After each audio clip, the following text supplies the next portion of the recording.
Nebraska. Yeah, I didn't get the chance to. I didn't get a chance to listen much. So, what's your distilled down one sentence take on third down and goal from the 7-yard line? I would just one word would be a question. Why? Why what? Why what though? Why what? This is important. Why what? Why throw that? I'm sorry. Why that play? That's it. Why that play? Right. Mm-hmm. Yes. Because why is a very good start? Why is a very good question? Yes. My headline on on all of our faces in the stream today, mine was I blame the parent, not the child. Yeah. Yeah, I saw that. I saw that clip from The Office going around, and that is pretty good. I think the best way to sum up. As much as the execution, you have to hold the players accountable for that, and you do that to an extent. The parents, or in this case, the play caller, the OC. Oh, I think it's frankly amazing that Nebraska had 3 players in the same game throw an interception. It's incredible. I know it's incredible. It was a landmark type of day. It really memorable, right? Yeah. What? It's called making history. It is. Anything worth doing is worth doing right. It's also making memories. The best part about memories is making them. Mm-hmm. What happened? I'm Blake Corum. He's Blake Corum. Oh. Yeah, well, Jim Harbaugh died. R.I.P. Coach. Love you, Big Jim. T's and P's for Michigan. Have you guys heard about this? I know. I've been all into the drama. Do you see J.J. McCarthy's quote? I miss him. I just miss him. Yeah. It's like, my gosh. At the hotel. Yeah, exactly. Isn't he at your hotel? You just saw him for breakfast. I literally just saw him 50 minutes ago, but I miss him. I miss his face. I miss his musk. I just miss him. That was like Garrett Nelson. I wish I just hope he gets happy. I think when all this is done, you and I should get an apartment together. I know how to get happy. Do you think he maybe went to the Denny's that is right next to the stadium? I was hoping he would. Like he was sitting in a booth, all like disguised. Wherever he was, he had a nice glass of milk. Hey, Flo, turn to channel 12. You have gone all in it. I don't know if you can get that off your face. Oh no, it's Expo. Yeah, it's Expo. It's fine. Are you sure? Not really, but I thought the risk reward was. See, I didn't know. I was late to the party here. I thought you maybe like in a car accident or something. No, it's dry erase. And I'd like to see your car, but okay, just giving it all for the program. Where's your You need the eye black. I know that's really giving it all. You know what? The whole drama of that game kind of did overshadow that. James Franklin is a bad coach. Yeah. Probably has already been hired at Texas A&M, and also he loves firing offensive coordinators. That's his favorite thing to do. To be a 6th. I wonder if there's a common problem. I wonder. Seems like there might be. I wonder if there's a common problem that he can't beat Michigan or Ohio State. Well, who's the coach that's been there the whole time during all of those games? That would be one, James Franklin. Yeah, I mean the problem is they're not good enough. Right. Hey, should we do Also, they've never ever had a quarterback. Should we Trace McSorley? Yeah, they did have Trace McSorley. Throw it on a dime. Remember Trace McSorley in the Big Ten championship game like it was a Friday Night Lights episode? That was Wash your mouth out. Trace McSorley is better than Harburg. Trace McSorley is definitely better than Heinrich Harburg. I just needed a comparison. That's true. That was good. Okay. Should we do a power rating from Big Ten quarterbacks that I've ever seen? Wow. So we could go like where does Heinrich Harburg and company go on the Joe Bowserman scale? Oh, Joe Bowserman. What about Bellamy from Michigan the same year? Yeah, Russell Bellamy too. Bellamy was really good. 3 guys at Nebraska couldn't beat out Bowserman and his brother. Okay. Bowserman greater than Harburg, Sims, Purdy. Can we have like a celebrity couple name for them, by the way? Sims Purdy. So Sims Purdy Harburg. Yeah, where you could, Sahar Purdy. Okay, we'll try again. Work on your Wochi. Yeah. Wochi. Oh, Wochi. You think it's Wochi Jack time? You might have to work on your Wochi. It's Wochi time. Jack Wochi. Okay, sorry, Gary. Where are we going? Okay, so I brought this up earlier. Nebraska, Colorado, Wisconsin are all in an interesting spot. 2 are 5-5. 1 is 4-6. If we would have backed it up about a month ago, you would not have thought they'd be in this position. Wisconsin people are wondering, culture, we're soft. What the hell? Colorado is like, it's ski season. Nebraska is what Nebraska is. I think you'd rather be Nebraska right now than Wisconsin or Colorado in the moment. But look at the entire Big Ten. How many fan bases can you say outside of Ohio State and Michigan that are like, Feel good. I love my team right now. Because Minnesota is Northwestern. really worried about Fleck. It's year 7, and they're Northwestern. Yeah. Northwestern can be, but do people care about Northwestern? I mean, no. Well, no, but I mean, within their But fan they base, should, because they have the coach of the year in the Big Ten. What about Illinois? How does Maryland feel? Watching Maryland play football, I would have a hard time because I love their quarterback, I love their wide receivers, but they are so undisciplined, and they should be better than what they are. They love penalties. But they love penalties more than Joe Bauserman, like throwing it into They had the Nebraska on the 17th row. schedule, and it was like, here we go. All right, was your tummy hurting? Don't worry, we're going to Lincoln to play Nebraska. It'll be fun. But there are very few fan bases that are like, yeah. What about Purdue after this past weekend? yeah, see, like in the moment, like Purdue. What about Illinois though? Back to back. Purdue has been galvanized because their coach took a shot at Harbaugh, and now they blew out Minnesota. Yeah. Now Iowa, all of a sudden, that team appears to be pretty unified behind. You Kirk. want to talk about galvanized? Yeah, They are. This is the least surprising thing that's ever happened. This will be great because Iowa scores 0 points the entire year, and they all love it because there's nothing that Iowa loves more than when people say you can't do something. But man, and they do it. They put up 22. They did. They did put so up 22. what we're going to have in like the Big 50. Ten championship game, if Michigan gets there, it's Michigan against the world, and it'll be Iowa football players against the AD. This will be a great storyline for Fox. There will be a lot of anger in that game, and really not directed at the opponent. Yeah, I love all the different angles. It'll be internal anger. Anger at the Big Ten, anger at the athletic administration. What news for you? Are we getting tweets? No. JJ Piccolo has confirmed that they are in discussion with your boy. It's not enough. It's not enough. Now, that's a good step. His name is JJ Piccolo. That'd be funny if his name is JJ Piccolo. JJ Piccolo. He's just a guy who goes around and plays a piccolo all the time. Brian's brother. Oh yeah, too soon. Not enough. Maybe not. That's like 40 years. Just let me know when the deal's done. Okay. That's it. 16 years, $400 million. If that's what it takes, then that's what it takes. You could give him ownership stake in the brand new stadium that the taxpayers are going to have to spend $7 billion on. Hey guys, Matt brings us up on the Equitable Bank inbox. Matt. Spencer Petras at Iowa, worst quarterback of all time, but think he still would beat out Sims or Harvard. Oh, no. Petras wasn't that bad. He's Petras coaching won at some football Iowa. games. Yeah, Petras is better than Deacon, Yeah, he is. than Big Deacon. The Deacon Deke. threw for Big Deke? 223. Yeah, the Deke threw. Yeah, again, with Iowa numbers, that's like the equivalent of like throwing for 450. Yeah. That's really good. 450. Mm-hmm. Yeah, I definitely would take Spencer Petras right now. Would you take Jake Rudock? Oh God. Yes. Actually, yes, I would. Yes. I don't think there's the fact that we would take Bauserman, I think, is all you need to say. Because I would too. I mean, we really are not talking about Joe Bauserman if Levante David doesn't show. That's true. I'd take the gambit of Iowa quarterbacks over what Nebraska has right now. I'd take me some Brad Banks. I mean, I would take obviously. CJ I'd take me some Beathard. Drew Tate. I'd take Ricky Stanzi. Give me CJ Beathard. I'd take CJ Beathard. Sunshine. I would take Chuck Long. No, who wouldn't? Hot take. Gordy Bohannon. I would take Ricky Stanzi, America, #1 country in the world. Love it or leave it. Who was That guy's the GOAT. I love Ricky Stanzi. Why can't we have like a quirky quarterback that just is kind of there? That doesn't throw 17 interceptions. About Alex Padilla? He was Spencer Petras's backup. We saw him a little bit. Getting close to the line, Nick. Okay, so we're finding the line then. We're getting close to the line. Okay, I want to know where the line is. Because isn't he still there backing up Big Deke? I do believe he's on the roster. Or did he transferred after last year? Did he not? I thought want he to say he transferred. might even be like a graduate assistant. Okay. I think his football career is over. I think Petras is on the coaching staff. He went and transferred to SMU. Okay. Oh, that's right. Big D. Isn't Petras on the coaching staff? Looked beautiful, by the way, this weekend. It's got to be around. Yeah.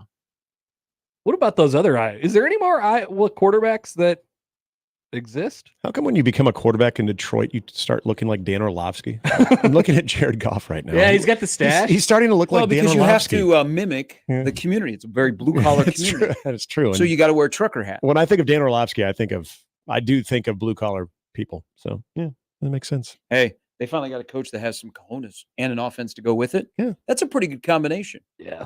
If you have an offense and a coach that has cojones, yep. Just think of what you could do. And a quarterback. A fully functioning quarterback. I love cojones. Careful Coach- a today when coach with talking about cojones. coaches and their cojones, because people are going to want you to be consistent on all of your go for it coaching takes. Did you get rattled this Oh, weekend? yeah. There's some rattling in here. Did someone get at you? No one's gotten at me. Okay. I'm unget-atable. Look at him. Look at how I hard know. he's I been can't working. look at him. I was like concerned, and now I'm like, what the? You're No. Teflon. Your kid's gonna see it and be like, what? Good. Scare them straight. Channel 3, Sean, would you take Rocky Lombardi? Keep naming okay. other Big Ten so we are quarterbacks. close to a line there too with Rocky Lombardi. You can go to a bunch of Wisconsin guys. You can go Stavi. You can go Kurt Phillips. You can go. Kurt Yeah. Phillips led a team to a Big Ten He title. sure He did. threw 8 passes in that game. Alex Hornibrook. Alex Hornibrook. I good thought one. Alex Hornibrook was awful. I thought he was absolutely awful, So and see, the it's amount not of just praise a- that he it's not would just a get. Nebraska fan. Jack Cohn, Graham Mertz. Graham Mertz found his Jack seat. Cohn was my guy. Jack Cohn from Long At Island. least Graham Mertz is able to parlay into a much more successful stint in Florida than he was in Wisconsin. You get out of Wisconsin, all of a sudden Yeah. things start happening. Hey, for Tanner you. Mordecai. What do you think? Look at Craig Counsell. Look at Craig. Nice. Look at Craig Counsell. Kicking off the MLB season. I know, but we got to watch the Rangers get their rings and raise the banner. Yeah, and their turf field. Hey, the Rangers are everywhere down there, like physically and like yeah, you're driving on the freeway. Really? Because in Dallas you drive forever. Mhm. Like every other billboard has a Ranger reference. Nice. But also, That's surprising. I'm Also, glad the community is invested in them. also, I already knew that the Cowboys beat up on bad teams like they did yesterday, and that's a really bad Giants team. Really bad. But I don't know that there's any other fan base in America that loves their jerseys like Cowboy fans. So down there this weekend, and I was down there for a couple of days, Yeah. and the Cowboys played at home yesterday against the Giants. I mean, it's Thursday night. We come back from the TCU game. There are people in the bar at this hotel, and they're in their Cowboy jerseys. Yes. Cowboy fans love Yeah, but them jerseys. I think NFL fans, and I'm thinking, yeah, they got jerseys. There's jerseys all over the place. But like men and women, it's Thursday. Oh, It's the Thursday women- of game week. Women jerseys for sure. In the airport yesterday, like it's always fun, like NFL season or college football season, traveling on a Sunday because fans are coming back from where they went, so they got their gear on, Yeah. or people are traveling to the NFL game. But like there were a lot of Cowboy jerseys in the airport yesterday. Why not? Not like people that are arriving to go to the game later that afternoon, like are They're getting just- on flights. They're just Cowboys fans, and they're traveling. Cowboy fans like their jerseys, man. Hey, did you get to see any other parts of Buddy Hield's house? Yeah. What's it got going in there? It's nice. It's nice. Give me some highlights. What was the bar set up? Yeah, good question. I guarantee really you had a big good. bar, He's yeah. got like a man cave. Nice. Yeah. Nice. It's Did you watch but a here- movie down there? I did not. He's not there. You guys watch film? Down there? Somebody asked me, well, Sure. did you get Buddy's autograph? Buddy's with the No, Yeah. Buddy's gone. Yeah, yeah, he's not playing there. Buddy's at work. He gave him the code. He gave him the code to get in. So his house is in it's an affluent neighborhood in Dallas, but it's not the kind of neighborhood that you might think a professional athlete lives in. Does he have a gate? No. Mm, So you could walk from the street across the sidewalk through his driveway, his back driveway, which has cars that probably are more expensive than this building. And then you walk right into his house where the gym is. But it's like all the houses are really, really nice and they look like they're out of spaceships, the way they're built. Oh, yeah. Very But modern. it's not like a gated community. It's like a really, really nice neighborhood because I thought we were going to go into a gated community. Yeah. No, we're just driving down the road and all of a sudden, stop. We're at Buddy's house. And I'm like, oh, nice house. But I like that his name is Buddy. like across the street, there was a Hey, house buddy. that was a mansion, but it was like an older, but it was pretty cool. So I bet he's got some neighbors. on site. Some On famous site, he neighbors. had and there's cameras everywhere. On site, he had his manager was there. Mhm. He had his one of his strength coaches was hanging out. He had his nanny. Nice. He had his housekeeper. Does he met have her? Does he have a wife or children? He does, but I think they're in Indianapolis Okay. with him. Okay. What the hell does the name? Yeah, why does Nanny need to be there? I don't know. That's how she introduced herself. She like the caretaker? I was very curious. I wanted to know a lot more. Well, you got to have people at the house and take care of the house. You can't just have the house sit there. But that would be like the caretaker then. So it appears that they have nanny. he lets little kids in the neighborhood come in and play basketball. Oh, that's cool. That's awesome. Yeah, because they have like miniature hoops set up as well. Well, then maybe that's why the nanny's there, so she can also kind of run daycare. But think about it. If you are, and NBA money is good money. Like Doug McDermott, for not being a frontline guy, has done really well in terms of finances in the NBA. Many dollars. If you're an NBA player, doesn't it make sense if you have the means and the space to build a gym in your house? 100%. Instead of going to Yes. a gym every day in the offseason, Buddy Hield can get up, he can walk past his pool and sauna and walk right into his gym and start shooting. That's the dream. Yeah. That is. That and the all the time chef. Yes. Just make me does. So it appears by the setup they have that. Yeah. I mean, that'd be the first thing I'd do. Yeah. Yep. That'd be the first thing that I would do. Does anybody have a basketball court in their house here in Omaha we know of? Yeah, but not like that. Like how cool would it be like if Hoiberg at his house on the golf course has like in the basement has a gym? Windy. Doesn't say, he moved too.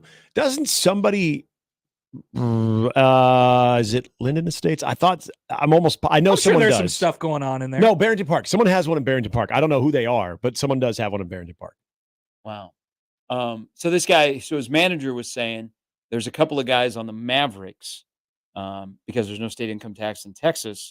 They and there's a lot of athletes that live in the off season in Dallas. There's a couple of the Mavs guys have like 94 feet. Whoa. They have a full scale basketball court. That's a different deal. Yeah. That's wild.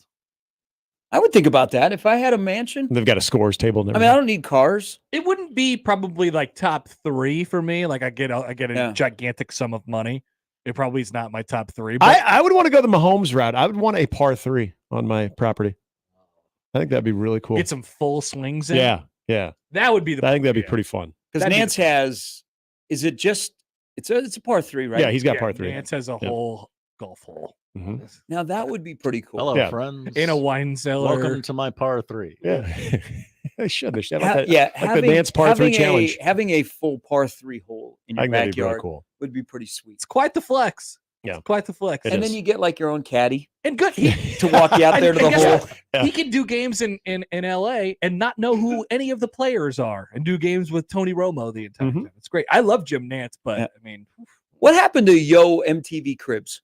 Yes, great question. I used to love that. Like MTV as a channel. Way better than Pimp My Ride, by the way. Way better. Yeah, I miss MTV Cribs. That was because a lot of them were athletes. Better than Pimp My Ride. It was better than Pimp My Ride. I'm not sure. Yeah, it was better than Pimp My Ride. I love. What was the Ashton Kutcher show? Punked, man. Yeah, that was good. It didn't last with very a D. No, he got Justin Timberlake, and it seemed like after that, Timberlake got pissed. Oh yeah, he cried. Ended. Justin Timberlake cried. Well, yeah, that's how great it was. They moved everything out of his house. They seized it, just like the Michigan interim coach. Yeah, that's true. Emotions vary, but yeah. Well, again, guys, they just lost Jim Harbaugh. You didn't get. They just you didn't get emotional watching Coach Moore. Well, I mean, I get emotional when other people get emotional. Do you? But that's not because like even if it's totally like ill placed. Oh yeah, okay. I don't like what. So I get emotional when people get. It does kind of give you some insight into they are built differently internally. Yeah, they're a bunch of sickos. That's what's going on, and they can handle chaos. They're really, really good. But that was, I don't know. The whole morning was uncomfortable. I mean, all I could wait for was Pete Thamel to show up on my screen and he'd go, Tony Petitti just sent me a text, and this is what I'm supposed to say.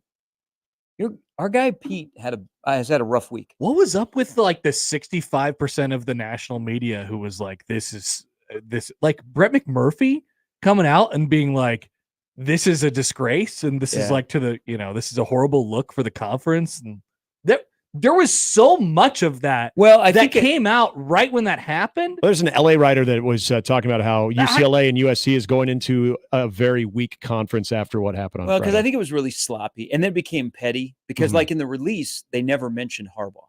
Yeah, like it just and Pete Thamel had all this information, and where is he getting it from? The Big Ten commissioner. Yeah, of course. Yeah. I mean, it was a sloppy not a good look for the Big Ten, whether you agree with the suspension or not. Right? Yeah. But the execution of it was pretty poor. Sure. And was pretty petty. Yeah. Sure. Especially the timing of it, doing it during a government holiday weekend where the temporary that's- restraining order that's- cannot I be think heard. even bigger is they waited for Michigan to leave, Yeah. to be in the air Yeah, when they released it. Yeah, That's that as the well. thing that I was like, Yeah. really, guys, really. Yeah. But that says You knew you were nothing gonna about do the this. actual result of the entire thing. Like he gets suspended because that's what happens. Right. There's a lot of smoke screen around it. You know, you guys know Michigan Lance, and I've wondered the same thing. So, like, is this over? I know they have the court appearance on Friday to get to stay, but like, are we done now? Like the rest of the regular season, and then we move on? I kind of think. No. No. I think it's closer to having resolution now. I think the NCAA looks at the Big Ten and says thanks. Like, you expect like a fine or more stuff to happen? This is just There might be a show cause. This is just the waiting period to get what they're actually gonna get. Like, see, I think if there's extra punishment, Jim Harbaugh is there's currently waiting for bail. If Like, that's what's going on right now. This is what happens when you're wanted for like a really bad crime. But I'm saying you go to jail for a little while. But so you think He's there getting is his bond? more than just 3 games? I would hope so. If Michigan gets to the playoff and wins the first game 45-7, are you like, well, guess they were just 38 points better than whoever they played? I would think it's after the season probably. But yeah, I mean, there's going to be a lot to this. I don't know. It almost feels like this is we came down with our ruling and see. I'm kind of with Gary because I still think this makes the NCAA very uncomfortable. I really do. I mean, of course, the NCAA is not going to do jack. And I feel like, oh wait, we got a suspension out of the conference. Well, but is anybody so that's all we needed. Are people that are not associated with Michigan and don't feel like you've been a victim and want to save people the drama? Do you feel like the punishment is right? And you're like, hey, I'm good. Okay, good. You got Harbaugh. Now we can move on.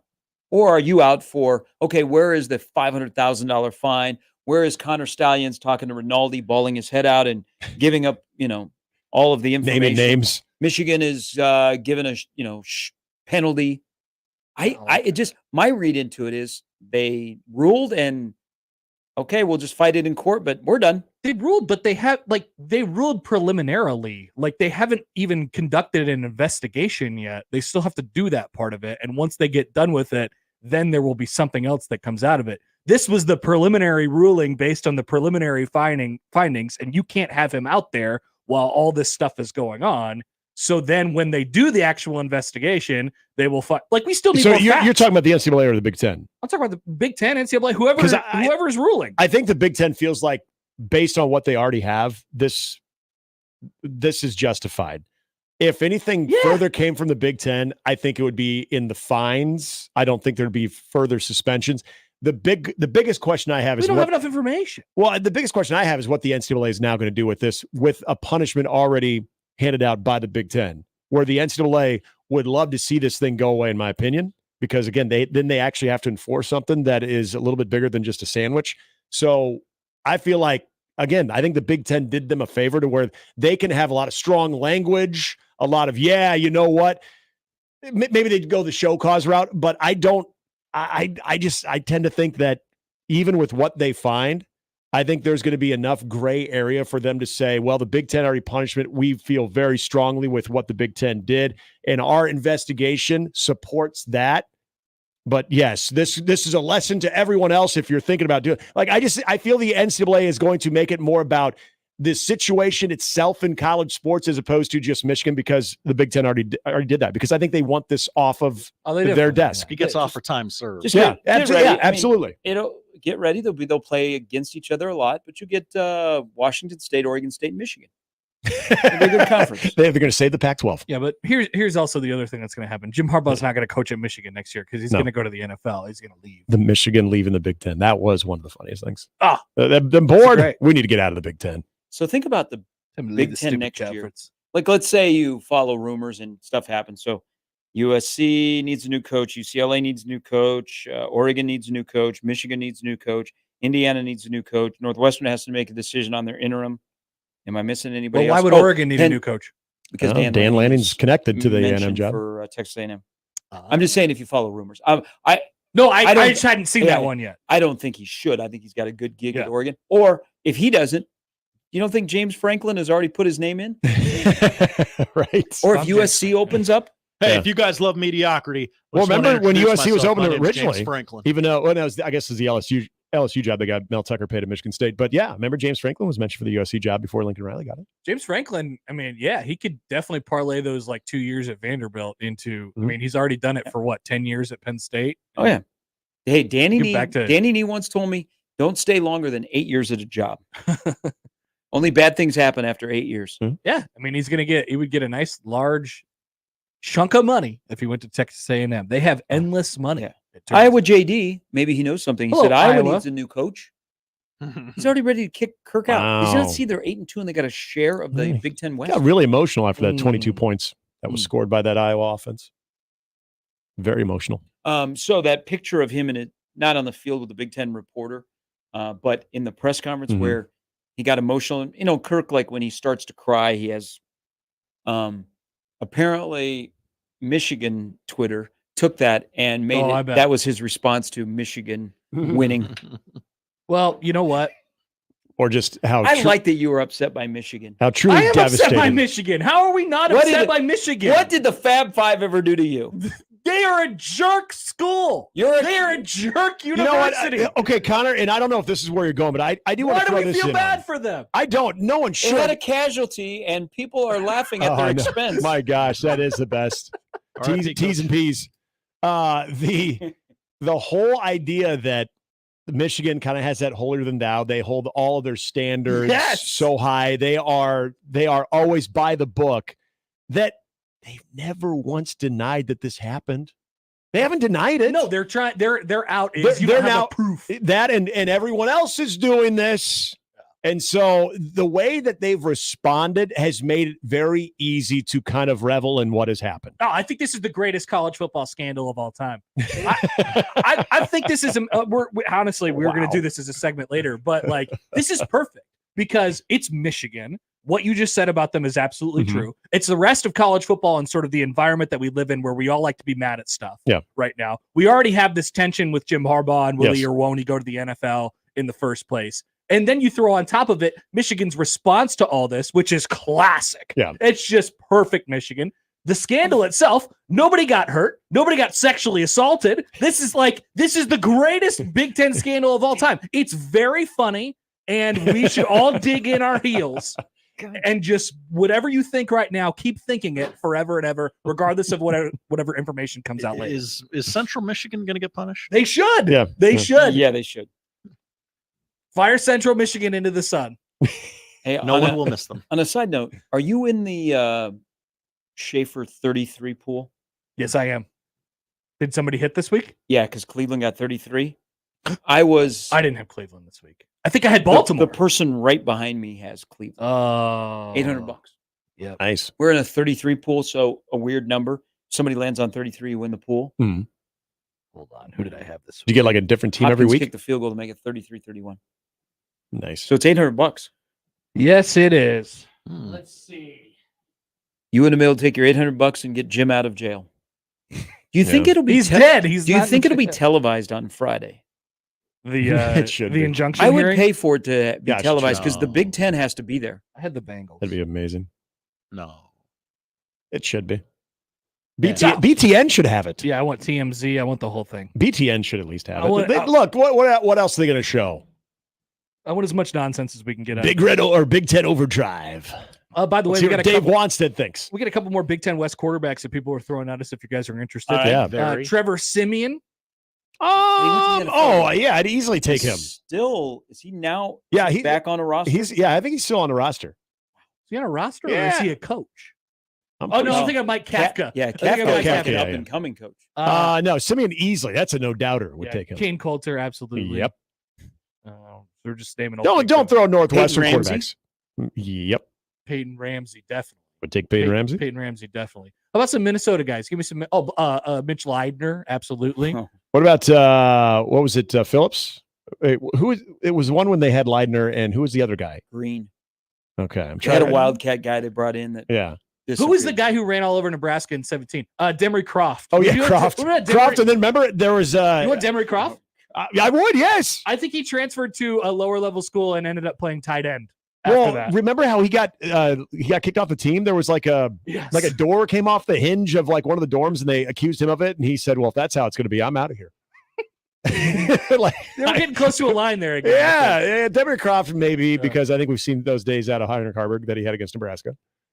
That Demery Croft did. Get some Illinois. Would you take Riker Fife over Nebraska's current 3 quarterbacks? Okay, here we go. Not much threat to run. He was a really good shortstop. People don't realize. I'm gonna roll the dice with what they got now. Yeah, I'm gonna roll the dice. Yeah, because again, he's got to throw the football, and I don't know if he's got the receivers that are going to really bring out the best part of Riker Fife's game. Let's do this game real quick. So, the current 3 or Andrew Bunch? Well, Bunchy, no. One of the current 3. Yeah, they could piece that. I'll tell you. Yeah, the current 3 or Luke McCaffrey? Luke. Luke. I don't know about that. Without thinking about it. No, I don't even know about that. I think I'm taking the 3 that they have. Give me Luke. Because I can't. I still have visions of Luke throwing the ball at the line of scrimmage. He's not going to throw it. He's just going to run. Yeah, so does Heinrich Harburg, and you see how that works. Noah Vedral or the Noah Vedral. I had to bring it up. I knew you guys would respond. Sure. Yeah. Ron Kellogg. The 3, because again, I don't think Ron Kellogg's going to be very useful with the group of receivers they've got right now. They can't run either. Happer's in deep thought here. Yeah, I'll take the 3. Are we going to just stay at quarterbacks that have been to the Big Ten, or are we going to go deeper? Hein Simsbirdie. Well, now you got me intrigued on the Minnesota quarterbacks. Okay.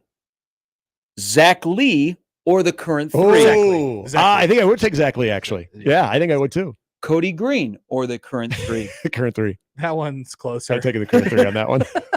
Sam Keller or the current 3? Current 3. I think I would actually take Sam Keller. Harrison Beck? I would take Sam Keller. I would. What about how bad it is right now? Oh, the greatest it never was. What about Bo Davis? What was the other quarterback in the Texas Tech Interstate game? Kid from California, Jordan Adams. Oh yeah, Jordan Adams. Or the current 3. Sample size was too small, Jordan Adams. So I'm going to stick with the current 3. A left-handed Tommy Frazier or the current 3. A left-handed Tommy Frazier because he could still run. Joe Daly. Oh yeah, I'm taking Joe Daly. Oh yeah, Joe Daly. Daly was actually good before he had to go to the West Coast offense. Joe Daly could huck it, man. Yeah, I like Joe Daly. Jamal Lord's a no-brainer. Yeah. Eric Crouch is a no-brainer. Yeah. After that, it gets Keith and McCann. Yeah, I'm taking the current 3. Keith and McCann. I'm taking Keith and McCann. I'm trying to think of like just obscure. I know. How about Patrick O'Brien? Oh, POB. Oh, yeah. That's tough. That is tough. Okay, now we're talking. Oh. Johnny Stanton or the Oh. current 3. Yeah. You missed a lot in that era. Can Johnny shift over into fullback? And then we just bring in somebody else? Tristan Jebbia or the current 3. I'm taking Tristan Jebbia. Yeah. God, when Jebbia left, who became? That was Bunch. I was thinking of the backup when Jebbia left. Yeah, Bunchy. This is a good addition of guys naming dudes. Bunchy. Yes, it is. Bunchy played hard. Bunchy played hard. Because he might be listening, and I'll see you in a week, so I'll apologize. Monte Cristo or the current 3? Again, the sample size was smaller on the count. I'm going to stick with the 3. Let's take the 3. Okay. Let's take the 3. What are you going with? Go with Monty, just because you know. Because That's Monty's your guy. a friend. That's your guy. Yeah. And hey, Monty wasn't bad for Monte Cristo was a good quarterback in Nebraska until he went to a wedding in the off week of that 98 season. He got injured and he didn't tell anybody. And then it affected his game. What about Drew? Cristo? Yeah. Cristo. All right. Oh, here we go. Let's just destroy this. Let's just destroy this segment because this will be really good. Anthony Rizak are the current 3. Okay. All right. Could get a little dicey. Hey, in here. guy's a winner. Yeah. Rizak. Yes, Dylan Raiola. I'll roll the dice. Give me Rizak. Dylan Raiola? Absolutely. Listen, my God. Can I have a Dylan Raiola matchup? Yeah. Dylon. Yeah, give me Dylon. Every time. Dylon. Every day of the week. Rex Burkhead and the Wildcat or the current 3. Rex Burkhead and the Wildcat. Ooh, Rex Burkhead and the Wildcat. He could that throw. was pretty dominant. And he could throw every now and then. He would. The Rex Cat. Yes. So we're toward the bottom of the pool, Guys, here. So what this experiment is doing is dudes naming dudes is that Nebraska is effed at quarterback. The fact that we all agreed we'd rather take Joe Bowserman. That's all you need to know. Yeah, give me Joe, Big Joe, Joey B. Sleepy Joe Bowserman. Oh, that pass chart looked good. Seeing it in the north and the south stands. Yeah, he was there. Let's go back last year. Cynic or the 3. Oh, yeah, that guy Ooh, From wow, Hastings, who he had is a now good- in South Dakota. He had a good spring game. Had himself a good spring game. Would be a great story. He's kind of like Wochi, right? You know, Yeah. Kind of. So I guess the 3. What if Logan was still on the roster? We'd be pretty excited about that. What about like former? How many games would Logan yep. have played by now? Losmo? Oh yeah, he would have started everything. He would have won the Heisman this year probably. So what about like old high school Nebraska high school quarterbacks No, who hold didn't on, come wait, to hold on. Nebraska? One, we're forgetting Richard Torres or the 3 on the Richie. roster. Richie. I Richie don't can know sling how it to. now. Watch out. I don't know how to answer that. What can we get Mario Verduzco on the Well, line? Richie is playing football currently, I believe, at Incarnate Word. Yes, he is. Let's see if he's playing this year. I don't believe he's playing, like getting a lot of reps. That is. Well, let's find We out. did a stat check. Can we update while we're a couple having weeks this ago. discussion about the current 3 that probably there'll be a 4th guy that'll be in the mix, probably won't play, but he'll probably have to dress. We're going to learn a lot about Von Vermeersch Can today. we give a little shout out to Tanner Lee, Oh yeah, who is T. the Lee, last- my God. who is the last Mhm. quarterback to start every game in the same season? The Yeah, you shorts. talk about durability. Thy The- name is Tanner Lee. The shorts goat, Tanner Lee. Mhm. Tulane's loss. How would Nebraska's He game. played through a What- concussion. What would Tanner Lee's numbers look like with Satterfield calling plays? And Oh, can you and imagine? Nebraska's current wide receivers. Marcus Satterfield his eyes would light up with Tanner Lee. This guy can throw. Oh. He would have said this. Satterfield would have said this already during the season. Like, he reminds me a lot of Spencer Rattler.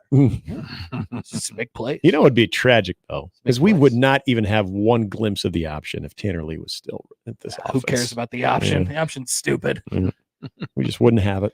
They can't even run it. They're not. They're, They've given they're up on not it. even remotely Yeah. good at running. They showed it. What they showed it once, if I remember correctly, against Maryland. They showed it once. Okay, one other one.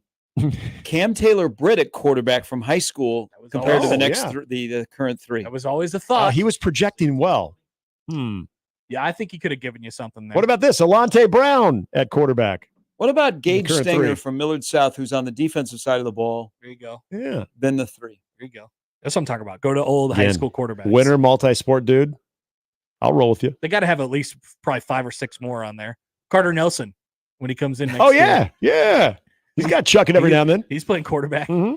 But that's next year. I need somebody for 2 games. Okay. Gosh.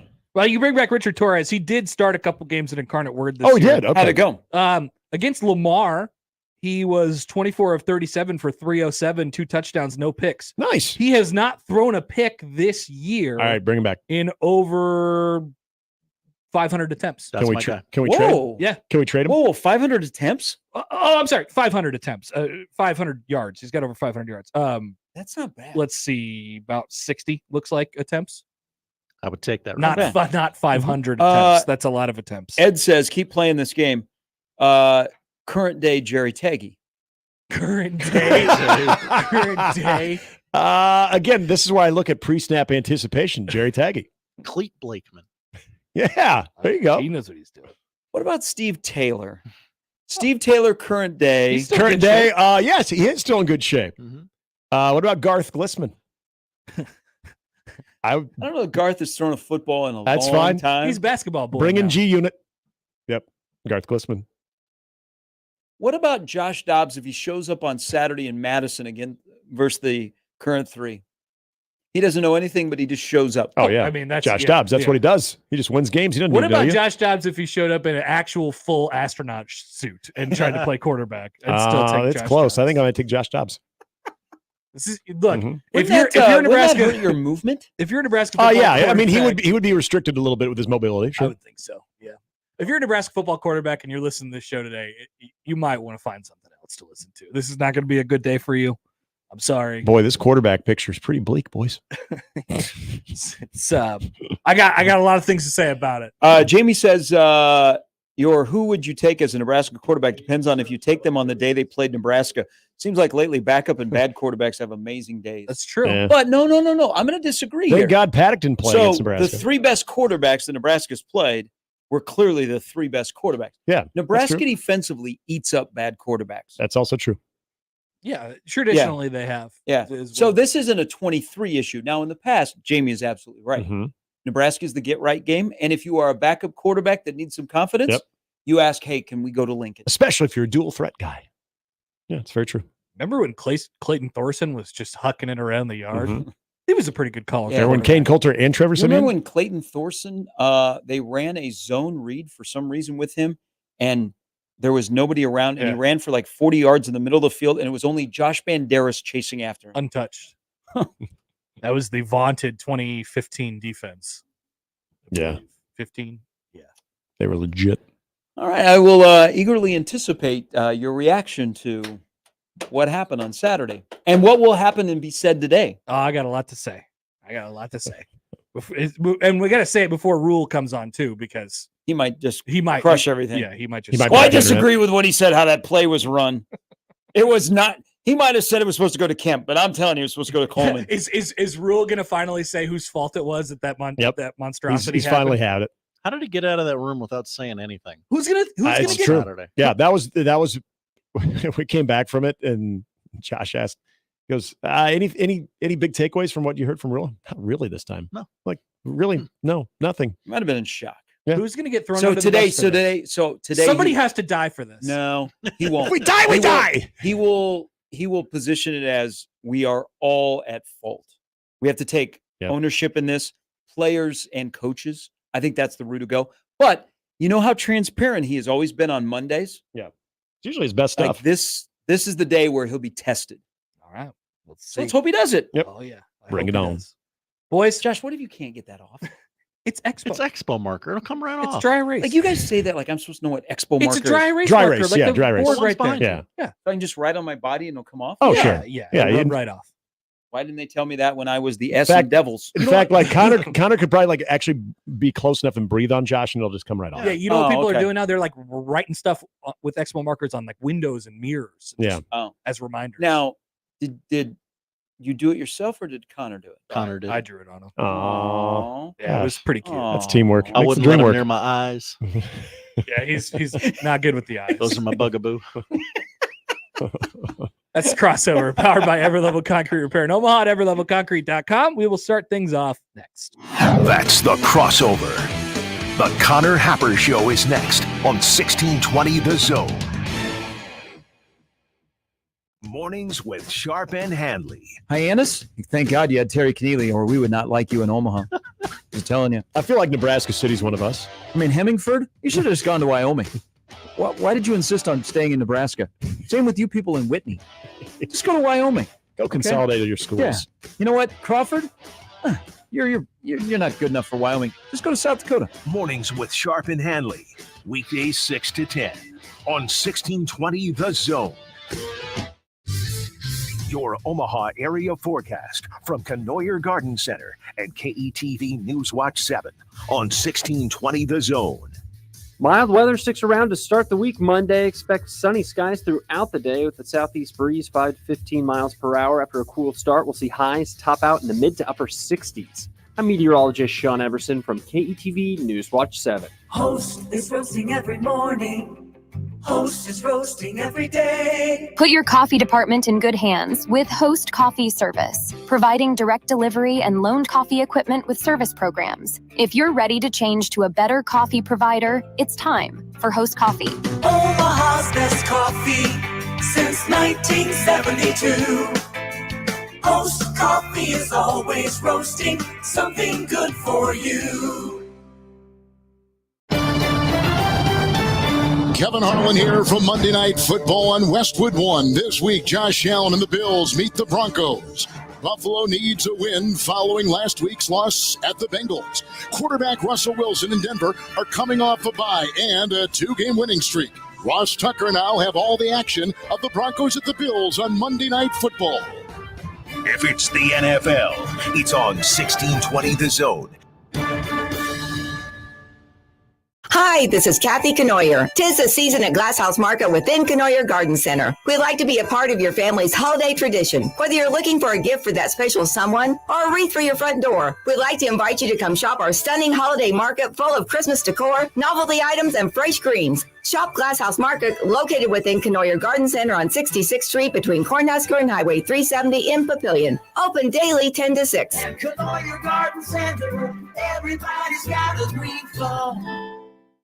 When you give to United Way of the Midlands, your caring spirit helps our neighbors in need get back on their feet and builds a stronger tomorrow for the Omaha Council Bluffs Metro. Make your gift today at unitedwaymidlands.org.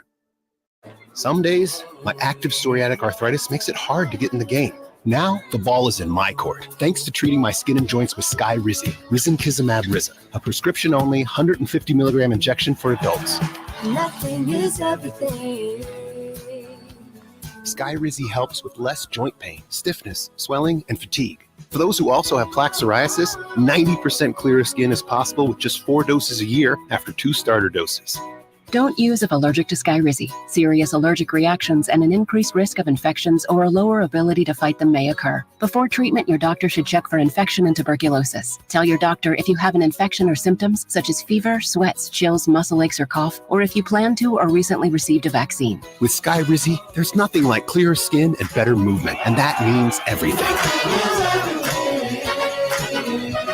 Ask your doctor today about Skyrizi and visit skyrizi.com or call 1-866-SKYRIZI to learn more. There's nothing like football season here in Nebraska. Hi, this is Sunny. And I'm Darwin with DJ's Dugout. During football season, a portion of our sales at DJ's will be donated to the new Nebraska Vietnam Veterans Memorial Project being built in Papillion. As a Vietnam veteran, I'm proud for DJ's to support the new Nebraska Vietnam Veterans Memorial. To learn more about this meaningful project, visit nvvmf.org. DJ's Dugout is locally and Vietnam veteran owned.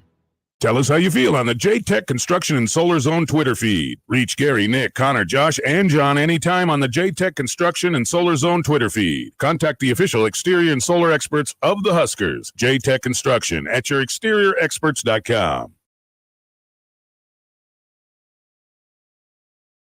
It's the Connor Happer Show with Connor Happer and Josh Otson. Let's get ready to rumble. Licensing of the phrase "let's get ready to rumble" just over the last 7+ years internationally is grossed approximately close to $400 million in retail sales. Really? You guys look like, what do they look like, Jimmy? Dorks. They look like a couple of dorks. On 1620, The Zone.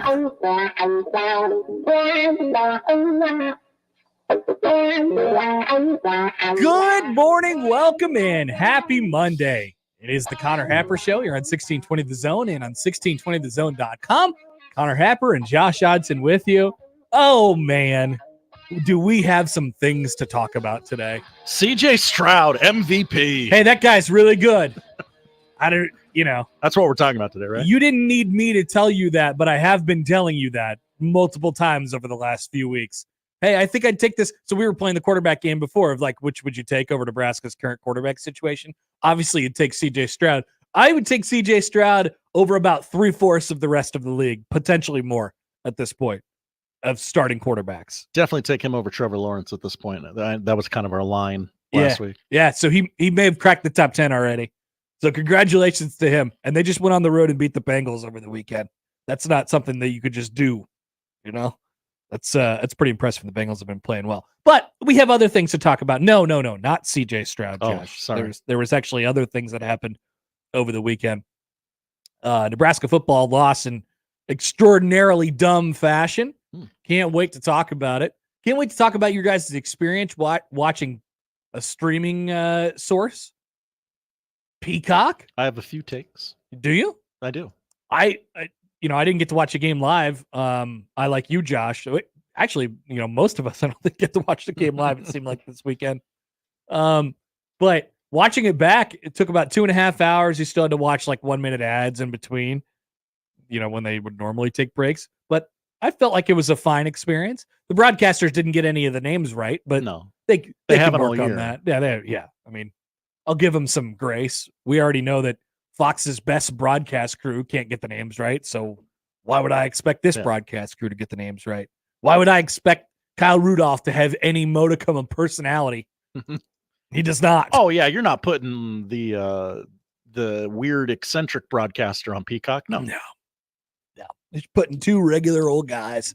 But picture was good. Like picture was great. Yeah, like I like. I thought it looked great. It sounded good to me. Yeah. I know I was listening to Big Red Overreaction for a little bit, and somebody called in. They were like, "What was up with the sound? The sound mix?" I don't know. I thought it was fine. Yeah. I thought I felt the intensity of the game. And according to Joel, which I kind of skipped through this, but they apparently had a live halftime show. Oh, sounds great. I think, was it really short or was it eliminated on the replay? They possibly just ripped it out of the replay Because I You blew didn't right say- by it. Joel tweeted at me on Saturday too. It was, apparently they had a live halftime show, which is great. Go Terrific. Peacock. It's fantastic. Today on the show, Mike Schaefer will join here in just a little bit. We'll ask him all the questions that we need to ask him. Gotta ask him about Josh Dobbs. We'll ask him about the past or not. Matt Rhule will have his Monday press conference. We'll see if he has any clarity coming off of the disaster of the weekend, the most recent disaster in Nebraska football and their most recent effort to get themselves to a bowl game. We will play. I will have to bust out the game show music today. I will be a game show host again. Looking forward to getting back to it, Josh. We got a couple options for you guys. Can't wait to get them to you. Also, Nebraska had 5 turnovers on Saturday, and we're going to grade each of them scientifically. Love that. I just want you guys to know off top. Do not take my my humor, that I'm taking in all of this as me not like caring about Nebraska football or thinking that it's sad that it's going this way. for Recruits are Nebraska going to hear football. this, Connor. I understand that not all people, deal with trauma the same way, but my way of dealing with this specific trauma is, oh my God, this is unbelievable. We have to understand the hilarity in all of this. Nebraska put in 3 quarterbacks in the football game, and they all threw equally bad interceptions. They were all horrible throws / horrible play calls. And once again, we'll grade them scientifically later. We'll do the whole thing. But the hilariousness in all of it is really funny. And now Nebraska has 2 games left in their season, and they have to maybe pick one of them to be their quarterback the rest of the way. Maybe pick all 3 of them. Maybe pick some other random guy who hasn't played quarterback this year. And they're still in the same spot. And guess what? They still have a chance to win one. They still do. They still do. Did you see Wisconsin? Have you seen Wisconsin this month? Have you seen Wisconsin over the last few weeks here? It hasn't been good. Don't tell me that if Nebraska doesn't have a better turnover game against Iowa, that they can't get that job done either, because Iowa's not coming here to score very many points. That's for sure. So there you go. It's not that bad of a situation, but we will get into the hilariousness of it all. That's for sure. Joel writes in, turnover grades equals great radio. Yeah, we'll get there coming back. I want to get what I want to say just about the entire thing coming up here in just a couple minutes. But we're going to take a break in a second, but I want to make my position clear on where I stand on 3rd and goal from the 7-yard line first, because I feel like as a radio show host in the state of Nebraska, I have to do this today. Nebraska has driven all the way down the field in a tie game, in a 10-10 game in the 4th quarter. They've had a long, sustained drive that is almost assuredly going to get them points. 10 plays up to this point, and 90 yards. 10 plays and 90 yards up to this point. And on first down, well, I guess we can go back to the 9th play of the drive. On the 9th play of the drive, which was first down and goal, Nebraska decided to run, and Chubba Purdy decided to not run. So that's already warning flag, red flag number one of like, if we have the opportunity here to turn the football over, it's probably going to happen. If we get the wrong play in or we execute it incorrectly, Rhule talked about it after the game. Like, if we can't get the how many times this year has that situation happened? How many times this year has Matt Rhule come to the press conference afterwards and been like, yeah, we ran to the wrong side. We ran the wrong play. We didn't get it communicated correctly. That's at least like the fourth or fifth time that's happened that we know about after the game. So we got red flags shooting up all over the place after the first down play. Second down, they run it up the middle to Emmett Johnson. They get -2 yards. You do that, you're like, okay, we're sending out the white flag in this situation. We're going to just eat this thing. We're going to take 3 points. We're going to make them burn their timeout, and we're going to put our defense out there in the field because that's what you say you're going to be. We covered this, Josh, in the Keys on Friday. Practice what you preach. Matt Rhule talks about this team. They're a defensive-oriented football team. The defense has to learn that they are the heart and soul of this team. He said that earlier in the season. So when it's winning time, why not put your defense on the field and trust your defense to be able to stop big bad Maryland with a long field to go and just, I believe, 1 timeout they would have had at the time, maybe 2 timeouts, and just over 3 minutes left in the football game. Why not? Why not? And instead, I get it. It could have been the easiest play call on planet Earth. It could have been the easiest play call to execute of all time. And it doesn't matter. Nebraska has no business whatsoever throwing the football. You are trying to minimize risk with everything that you have. Minimize risk with everything that you have because you have 3 points in your back pocket. Your 3 points are already on the board. And when you do anything else when you put that in danger, you risk the 3 points coming off the board. Yes, the reward is that you get 7. 7 is more than 3. 7 is indeed more than 3. The play call is so bad. And it's not the specific play itself, right? But it's the specific play considering what Nebraska has shown and what their personnel has shown. Like I said, we go back. This is like at least the 5th time this year that Nebraska's had problems, difficulty communicating things, communicating plays, running things the wrong direction. They're on their 3rd quarterback, a guy who's obviously he's got things sped up for him a little bit. This is not the right situation for him to be throwing the football at all from the 7-yard line on 3rd down with 3 minutes left with an opportunity to turn the football over. You turn around, you hand it off, you live with the consequences, you kick the field goal, and you put your defense out there and you try and win the football game that way. That's what you do. Just so we're clear on that right out of the gate. It's a horrible play call. It's a horrible play call. Obviously it's a horrible throw. It's horrible execution of the play call. It's going to rate very high at our scientific scale of dumbassery on turnovers in that game, of which Nebraska had 5. It's going to go off the charts, Josh. All of it is bad. All of it is bad. But Nebraska and Chubba Purdy do not need to be put in a situation where that is on his shoulder at the end of the game with Billy Kemp, who's halfway injured, spread. We're talking about 3 wide receivers to the short side of the field. There's no space, right? So once again, the choice to put the ball in the air is horrible. And then the actual design of the play is also horrible because we got 3 guys over to the left side of the field. We got to create some space and we got to make a quick read and a throw. So Chubba Purdy catches the ball. He looks up and he's got to have his read right there. And guess what? The guy jammed Malachi Coleman, and he's supposed to be creating some space for Billy Kemp. If the ball is to Kemp, it's a horrible throw. If the ball is to Coleman, it's a horrible throw. If he gets jammed up off the line of scrimmage. So it's all 3 of those things. It's a horrible play call. It's a horrible idea. It's horrible execution, and it's a horrible throw. But Nebraska shouldn't have been put in that situation because they've been liable to do these things. They turn the ball over more than any team in the country. Any team in the country. Josh, it's unbelievable. So you can't be trusted in any one moment.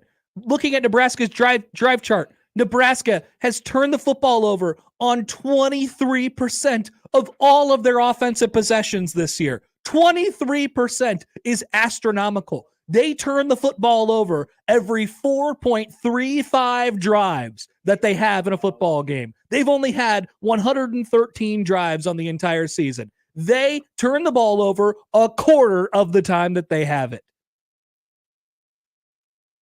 So why do we think a maximized risk for turnovers when you put the football in the air is the best case scenario for this spot? It's just simply not. It's not protecting your players. That's what the coaches are supposed to do. They don't have a look. And for those of you guys who are calling in right now, we're getting to your phone calls in a second. Like Nebraska, I know what you're going to say. They don't have the players. A quarterback should be expected to make that throw. But a coach needs to know that they can't make that throw and they can't be expected to make that throw. They have to understand players' limitations. And in that situation, it's a deal where they cannot be put in that spot. Why is the coaching staff forcing it?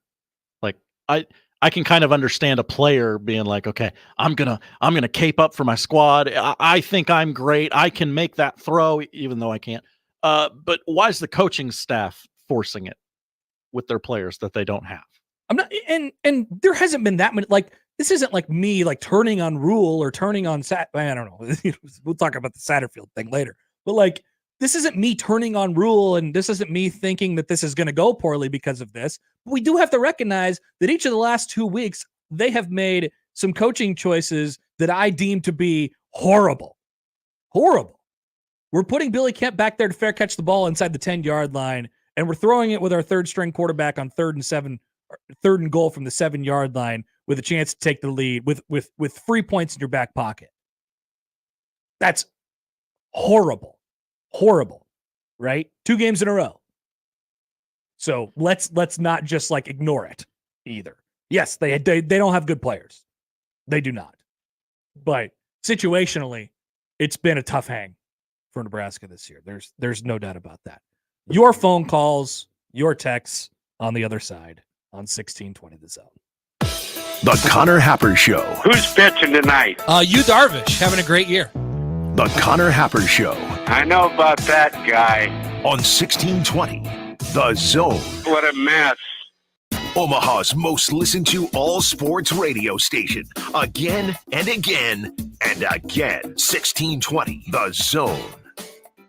The brand new Dollar General Distribution Center in Blair is now hiring. Starting wage is up to $22 per hour with benefits including medical, dental, vision, 401k, and a $2,000 sign-on bonus. Apply today by texting DG Warehouse to 25000 or online at dollargeneral.com/careers. Again, apply today by texting DG Warehouse to 25000 or online at dollargeneral.com/careers. Dollar General can't wait to have you become a team member at their brand new distribution center.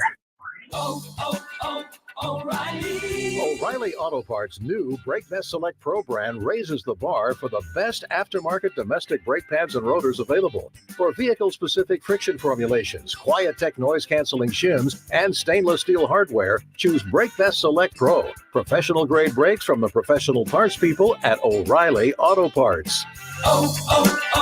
O'Reilly Auto Parts. 42 Degrees is proud to join our community in honoring those who served our country this Veterans Day. From now until November 19th, we're collecting cans of food, boxed food, non-perishables, and hygiene products for the Omaha Veterans Food Pantry, helping thousands of veterans in Nebraska and Iowa who are in need. Please bring to any of our Omaha or Lincoln locations. To all veterans, we say thank you for your service. Donate today at 42 Degrees. By your mom's house. Get a full breakdown of what went right and what went wrong immediately after every Nebraska game with Big Red Overreaction. Presented by Equitable Bank. We take banking personally. And by Coors Light, keeping Nebraska chill. Also brought to you by Chase Senate Contracting, Tinman's Collision Center and Mechanical Repair, and Rotella's Italian Bakery. Immediately after the game, join the show and sound off with the good, the bad, and the ugly. Big Red Overreaction with the Keg and 1620 The Zone.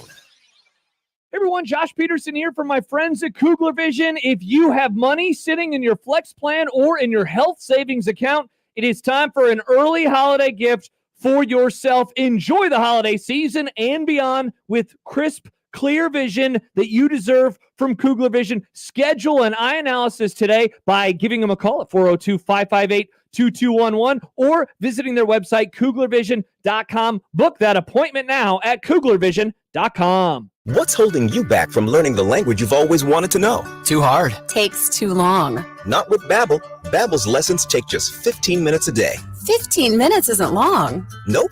And they're fun. Fun isn't hard. Right. Babbel's interactive lessons, podcasts, games, and more make it fun and engaging, so you don't realize you're learning a language, but you are. And Babbel's lessons are built around real life. You can choose from topics like travel, business, relationships, and more. You'll learn what matters most to you. Plus, Babbel's lessons are designed to get you speaking right away. In 3 weeks, you're able to start having conversations. Just 3 weeks. Even better. Since Babbel's lessons are designed by language experts and voiced by real native speakers, you'll get the accents just right and be able to carry on conversations with confidence. Learning a language with Babbel doesn't take long. And with Babbel, it isn't hard. It's perfect. And now, try Babbel free at Babbel.com. That's Babbel.com. Babbel.com. Prescriptions require an online consultation with a healthcare provider who will determine if appropriate. Restrictions apply. See website for details and important safety information. Subscription required. Price varies based on product and subscription plan. Hey guys, did you know there's a generic form of Viagra that works just the same, but is 95% cheaper?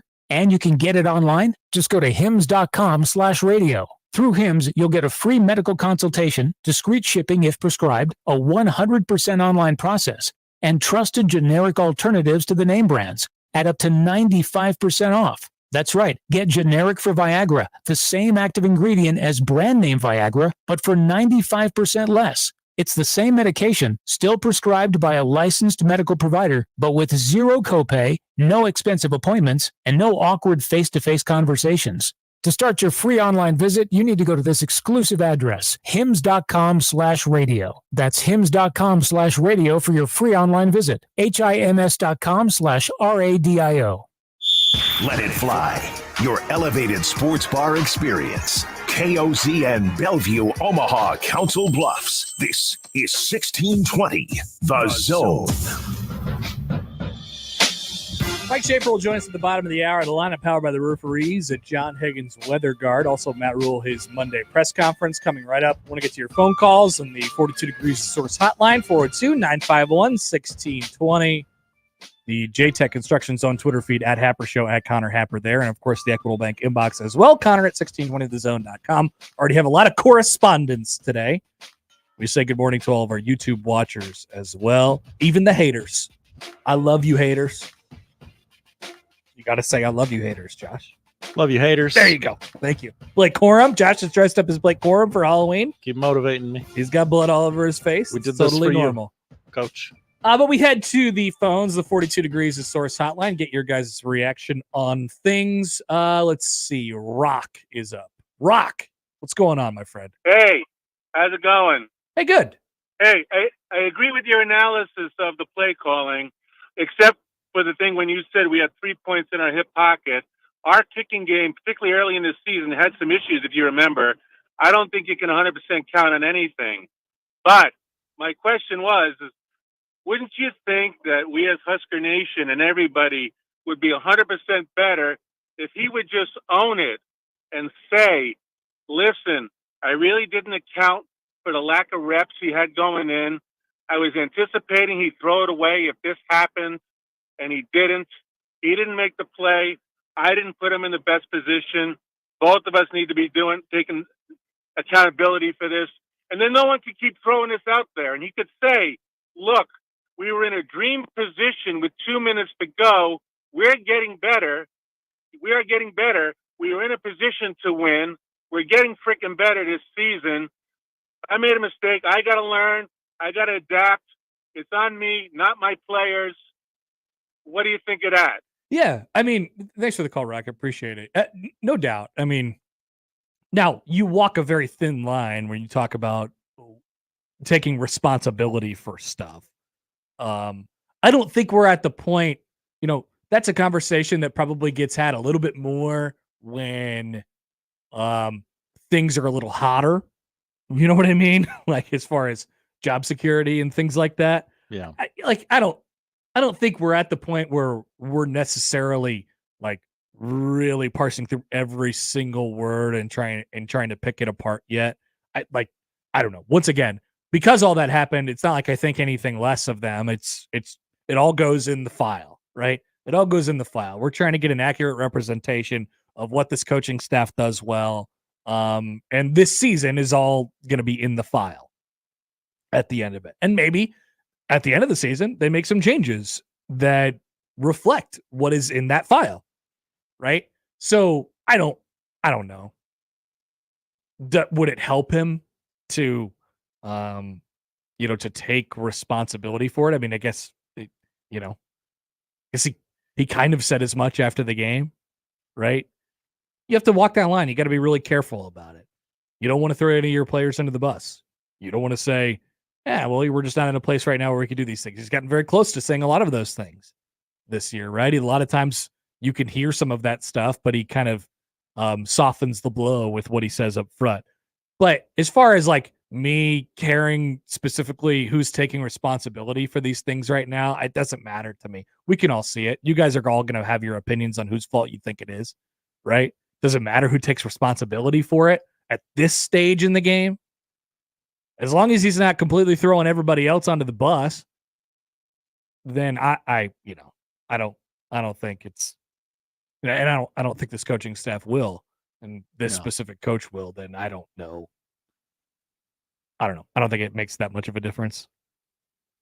So, like, to answer your question, Rock, I don't know. It's kind of weird because I just don't think that there's much heat right at the moment, and that type of stuff doesn't matter unless people really want something to change and want something to happen. In the grand scheme of things, they lost their 5th game. They're still on the edge of bowl eligibility. It's been a really tough season. Maybe the conversation turns different if they indeed do lose out and they go 5-7 and they were sitting at 5-3 earlier in the year. Like, that hurts. Then the conversation changes a little bit. The conversation changes a little bit, but like, I don't know. You're still trying to get a sense of what everybody's doing and who's good and who's not and all that stuff. Year one's still year one. And hell, I mean, you could still make the case afterwards that they had a successful season. Things have been getting better. Like Rock said, like, there's some stuff where it's like, man, we're right there. We just need to get a little better here, a little better there. There's a lot of stuff in there. Back to the phones. We go to Tony on the 42 Degrees Source Hotline. Tony, what's up? Guys, there's nothing I can say that hasn't been said, so I'm not going to say any of that. I'm just going to encourage the fans to continue to understand they don't care what we say on these call-in shows. North Stadium does not give a rat's behind what any of us callers say after these shows. The only voice you have is those bills with the dead presidents on them. Okay? If you want a voice, then we as fans have to quit. When we're growing up and we get 5F, we wreck the car, beat up our sister, and then we go up to mom and dad and say, hey, can I get some money? I want to go out with my friends tonight. A couple $100, please. If our parents are good parents, they'd say, no, you're going to have to do some things. You're going to be grounded. You're going to have to do some things before we start giving you money. How can our university right now be asking us to change the stadium up, ask for $400 million when we can't even win a simple football game? If we had an average quarterback, or if our coaches had enough insight, we would be 8-4 probably this season. Probably win the West, just with an average. All we're asking for is average right now. So until we as fans stop just throwing money at the university every time they ask for it, maybe we ought to play a little. Until we start seeing the program become better, like the volleyball, because we're a volleyball school right now, actually. Until we start to see some changes on the field, then maybe we can start donating some money again. Right now, if I'm an NU fan donating all this money, I'm not getting my money's worth at all. I'm getting heartburn. I'm upset. I'm upset about how the state is being represented. and it's just not worth it. So NU fans, that's how you voice your opinion. You stop sending them all the money they ask for. Thanks, guys. Thank you for the call, Tony. I appreciate it. You know, I guess I didn't expect that call today, but I've heard that as a thought process around. I often think to myself, Tony, you're right. Like, I wouldn't be sending my money to a place where I'm not going to get any kickback on it. But I also want people to keep this in perspective. I'm not mega rich, and I don't have millions of dollars to give to things that I just want to see do well. So I can't go into those. I can't go into those shoes really at all. So with that being said, like, people are going to give their money what they're going to give their money to. As it stands right now, with how much money I have, I don't have very many dollars and cents to give to a football program that I just want to see do well. But so I can't really go into those shoes. I didn't, also, don't you buy low when you're investing on something? Yeah. I mean, also Nebraska, are we really freaking out like that existentially at the moment? I mean, like, I get it. I just had a big yelling fest on the previous segment. I'm mad about a play call and situational awareness. I'm mad about the football part of it. Like, the football part of it can get better. It's not like Nebraska's that much worse off than they have been at any point over the last 10 to 15 years or whatever. You might be like, geez, fold the program. Calm down, everybody. Jeez. Pack it in. They lost their 5th football game of the year. It's not like we haven't seen anything like that before. They're gonna lose more in the Matt Rhule tenure. It will happen. Oh, great. Now look what happened. Tony lit it up. Oh yeah, everybody wants to. Hey, I'm Joe and Cicero, and I want to call that guy an idiot. Joe and Cicero, that's cool. Let's take a quick time out. We got to take another one before we get to Schaefer. We'll get to your calls on the other side. We still got more stuff to talk about, by the way, on 1620 The Zone. Live from the Host Coffee Studio, this is 1620 The Zone.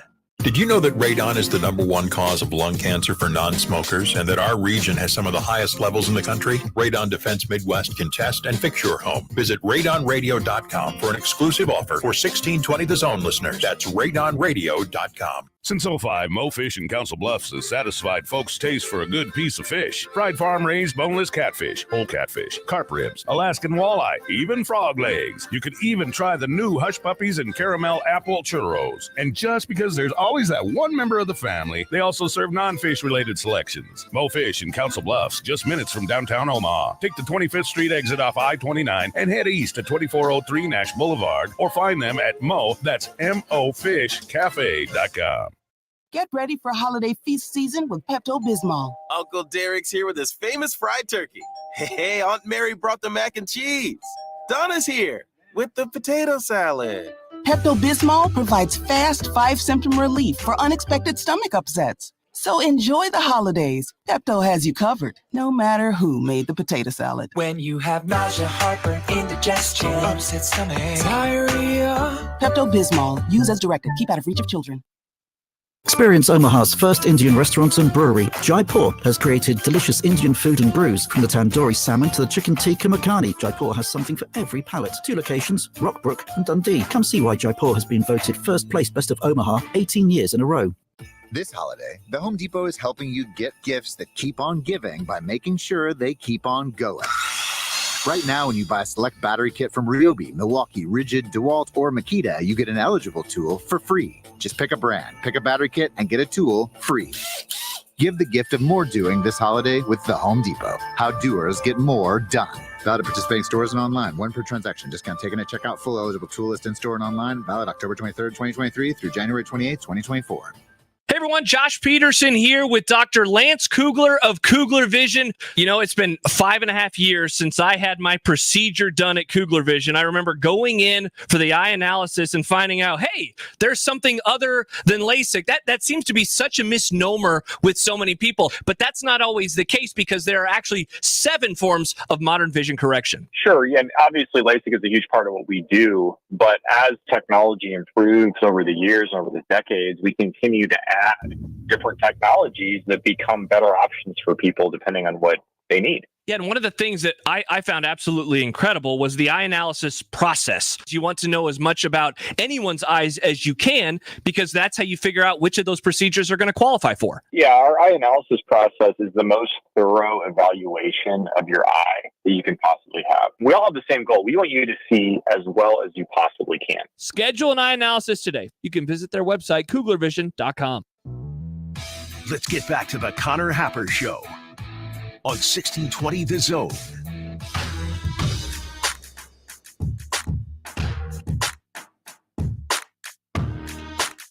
Our Mike Schaefer is going to join us here in just a few minutes, but we continue on with your phone calls here on Big Third Down Overreaction. Okay, we just had Tony, so now we have the anti-Tony on the 42 Degrees Source hotline. Hello, the anti-Tony. Hey, fellas, how's it going? Great. You know, Tony needs to just stop clutching his pearls and open his eyes. How many penalties we have? It's been a huge problem for us. Don't have any penalties. Not very How's many. The defense looking?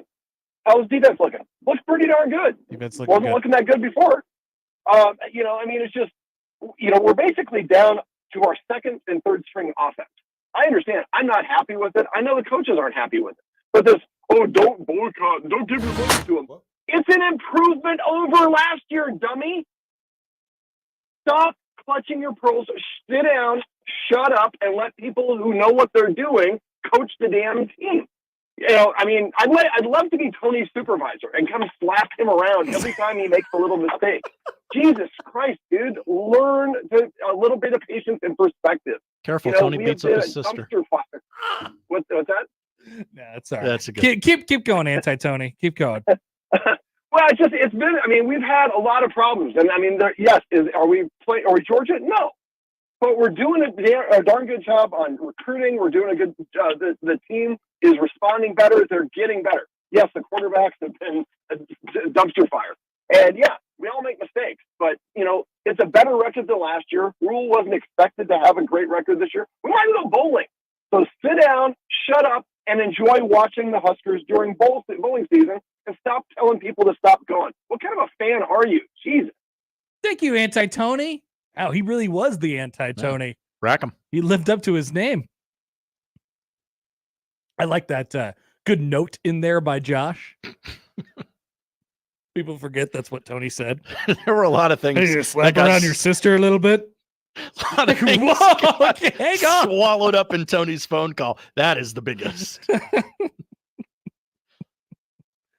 Iowa JD writes, so this is an improvement over last year, or is the Big Ten West just so much worse than last year? That's propping up Nebraska. Once again, I don't care about the rest of the Big Ten West. You can only play who's on your schedule. You just play who's on your schedule, man. Like, Nebraska could have the easiest 9-win season of all time, but it doesn't mean they had 9 wins. Yeah, it means they had 9 wins. Like, it doesn't matter who you play. I serious. I believe that now more than ever. I used to think about college football in this very worldly view, and maybe we should get back to that a little bit more now that there's going to be 2 conferences and there's 47 teams in the Big Ten. But yeah, it doesn't. It only matters who you played if you're one of the like 5 or 6 best teams in the country. Nebraska is in a position where they're at the very fundamental stages of building a foundation for their football program. It's going to hurt. As Matt Rhule said earlier in the season, it's painful. It's painful. It's painful. It's painful. It's painful. It's painful. It is painful. But you know, you hope that foundation. Yeah, just pain. It was pain everywhere. Pain everywhere. You hope that foundation is being laid this year, and then throughout this time, we have learned about the coaching staff a little bit, and we can make evaluations on it. It doesn't have to all be good, and you don't have to give them the complete and full latitude to let them do whatever they want, as anti-Tony said. sit back and relax. Like, yeah, we could yell about this stuff. This is why we have the radio show. But let's also not go overboard. Connor Happer, big in the middle guy. One more from Steve here on the Big Ten West. Hello, Steve. What's up? Yeah, that's what I was going to talk about. Was how do you evaluate progress in this program when the Big Ten, at least the West, if not the bottom of the East, is absolutely horrible. I kind of find it really ironic that to say that there's been progress anywhere. I just don't see it. But to go on with the other comment you just made was, you're coming out of an era of 25, 30 years where you were getting 9 wins and they were upset because they weren't getting the big wins. And now all of a sudden 9 wins is going to be great. Oh, it's not. It's not like the end all be all, but it's a step in the right direction. Well, no. What I'm talking about is literally 15 years ago, people were upset because they weren't beating the top 10 teams. Yeah. And now all of a sudden you're saying we're going to take a step back and say we don't need to beat the top 10 teams.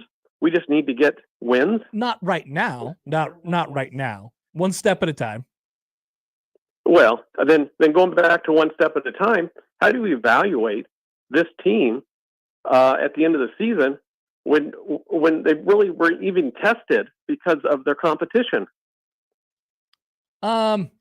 Yeah, I mean, once again, it doesn't make that big of a difference to me. You play who you play.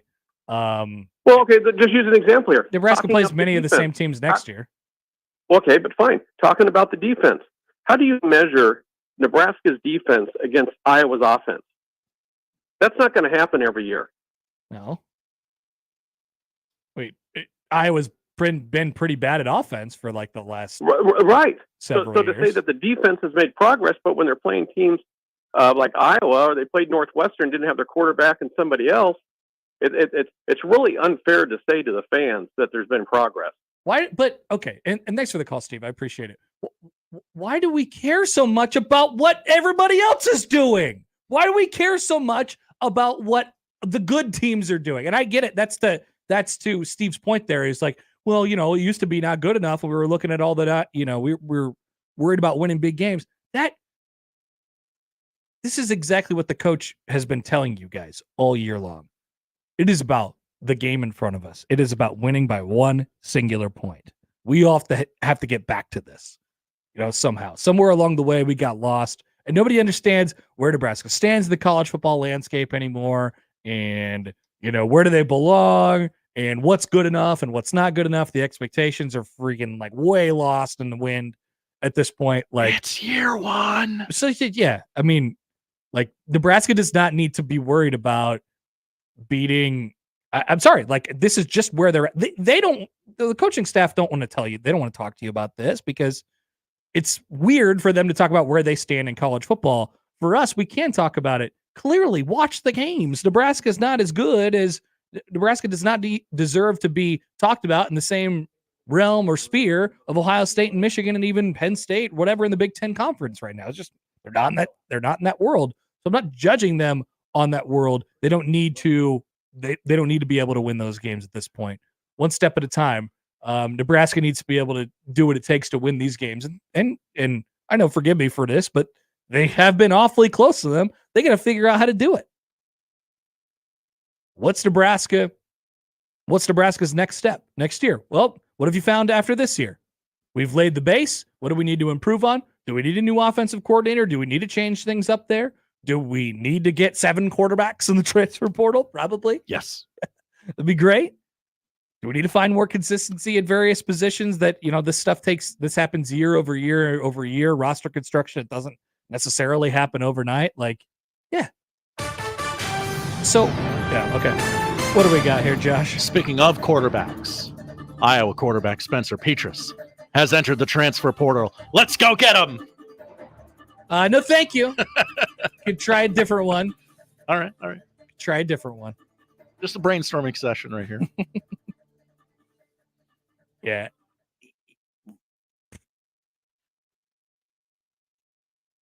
How can you say there's progress? Was the question from Steve.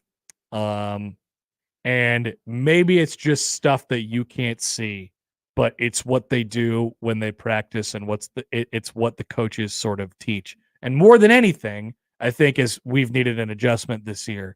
It is about an attitude and where things are at mentally. How long have we talked about Nebraska being quote unquote cursed and everything else that we talk about that is nonsense with this program, right? They fumble an astronomical amount. An astronomical amount. It's unbelievable. How do they get over this mental hurdle? It's something that's they're still working on. And maybe it doesn't take a year to fix, or simply 1 year to fix.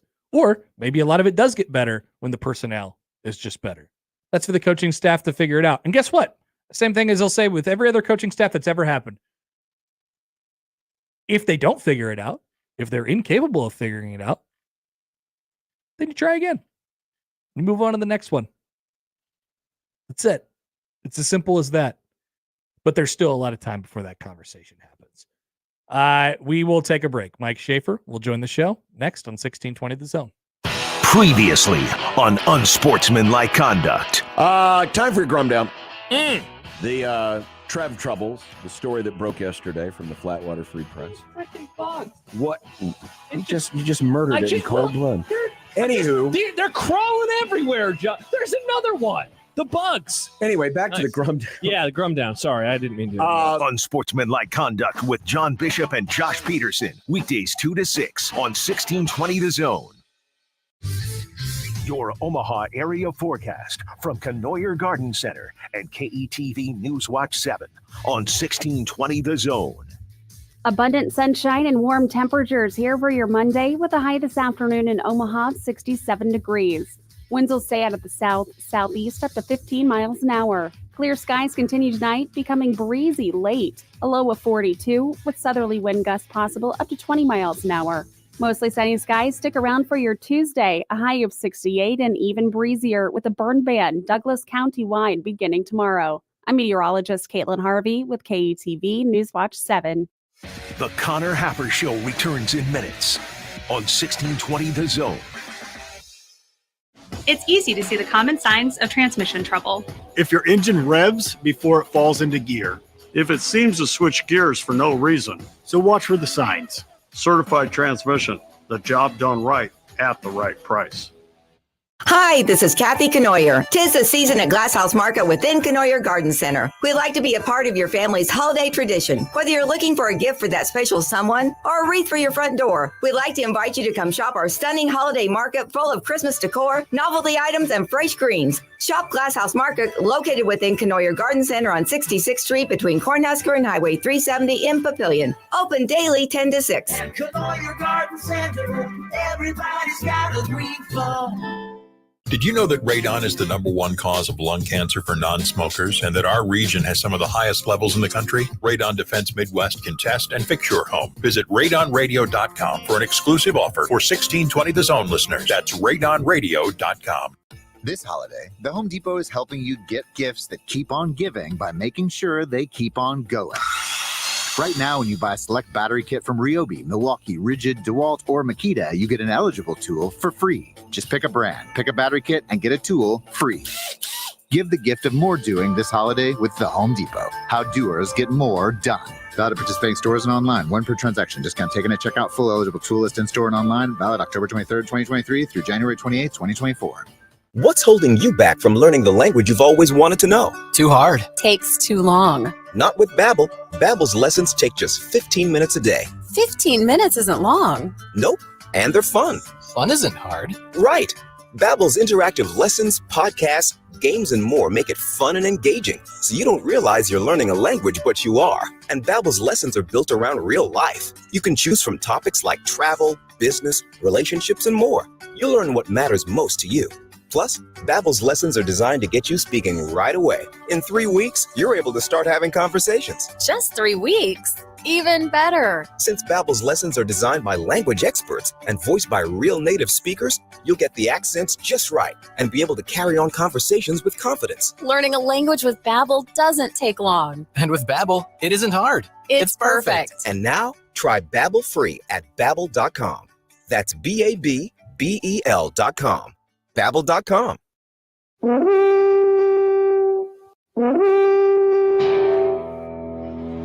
Here come the Guardians. Yeah, I have statistics to back up that we have people that listen. Mike Schaefer. Anytime there's sort of a debate as to who can do something, Happer would always put his name forth, for sure. Husker 24/7 on the Connor Happer Show on 1620 The Zone. I could be a star. I guess because I didn't watch the game, so I wasn't involved with the conversation during the game, which was lovely on Saturday. I thought I was going to come into the show today and we were just going to talk about 3rd and goal from the 7 the entire show, and how bad that was from all different parts, and maybe what happens at quarterback next week. But instead, we're bombarded with calls about the future of the program and everything being a referendum and all that stuff. Just another Monday here in our fine state. As Mike Schaefer joins now on the 42 Degrees The Source hotline. Schaefer, hi, how are you? People are calling about the future of the program. Oh, yeah. Yeah, well, maybe it was just started by a guy named Tony who was like, hey, stop donating your money to this crap. And then it kind of really just took off from there. We're the era of good feelings from October sure ended, didn't it? Yeah, didn't take very long. Okay, so you have to, this will not be, I'm sure this is the first time you've had to answer this question, the first time you talked about it, but what happened on 3rd and goal from the 7-yard line, and whose fault is it the most?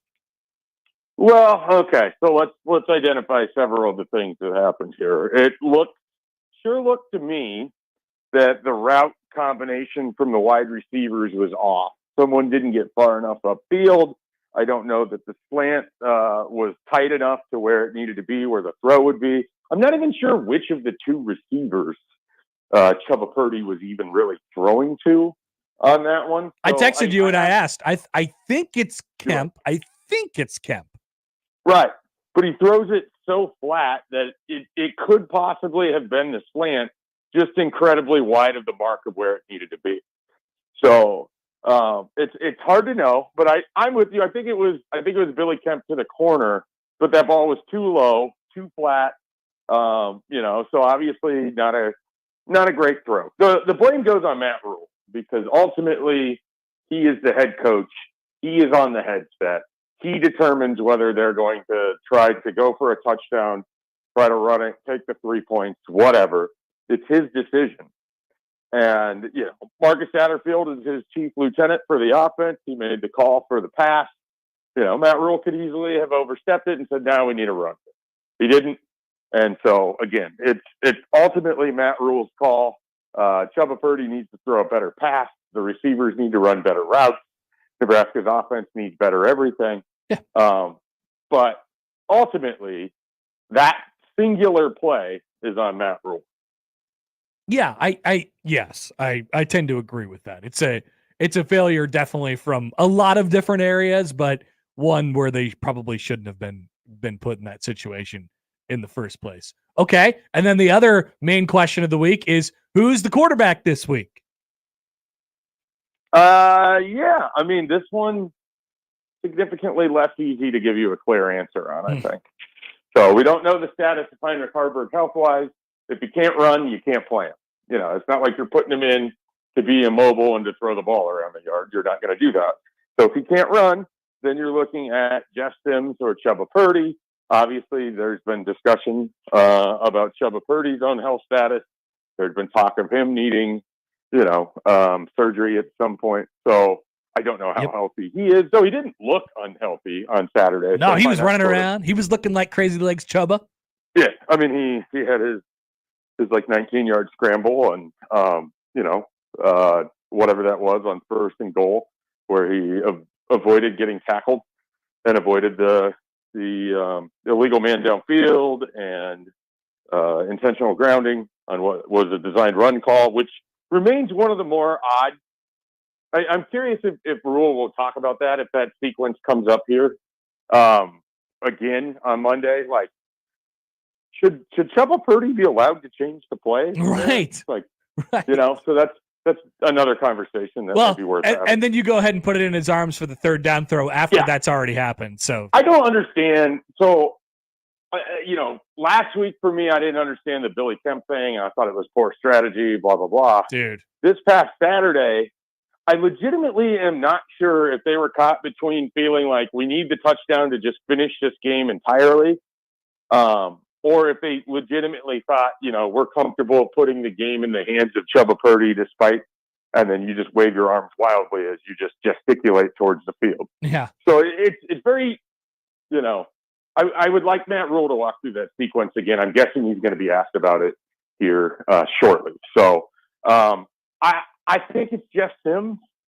If Heinrich Harburg isn't healthy, this sounds odd because he had 3 turnovers and he just does not seem like he can play a clean game at this point. And yet the offense looked the best when he was on the field. So I agree.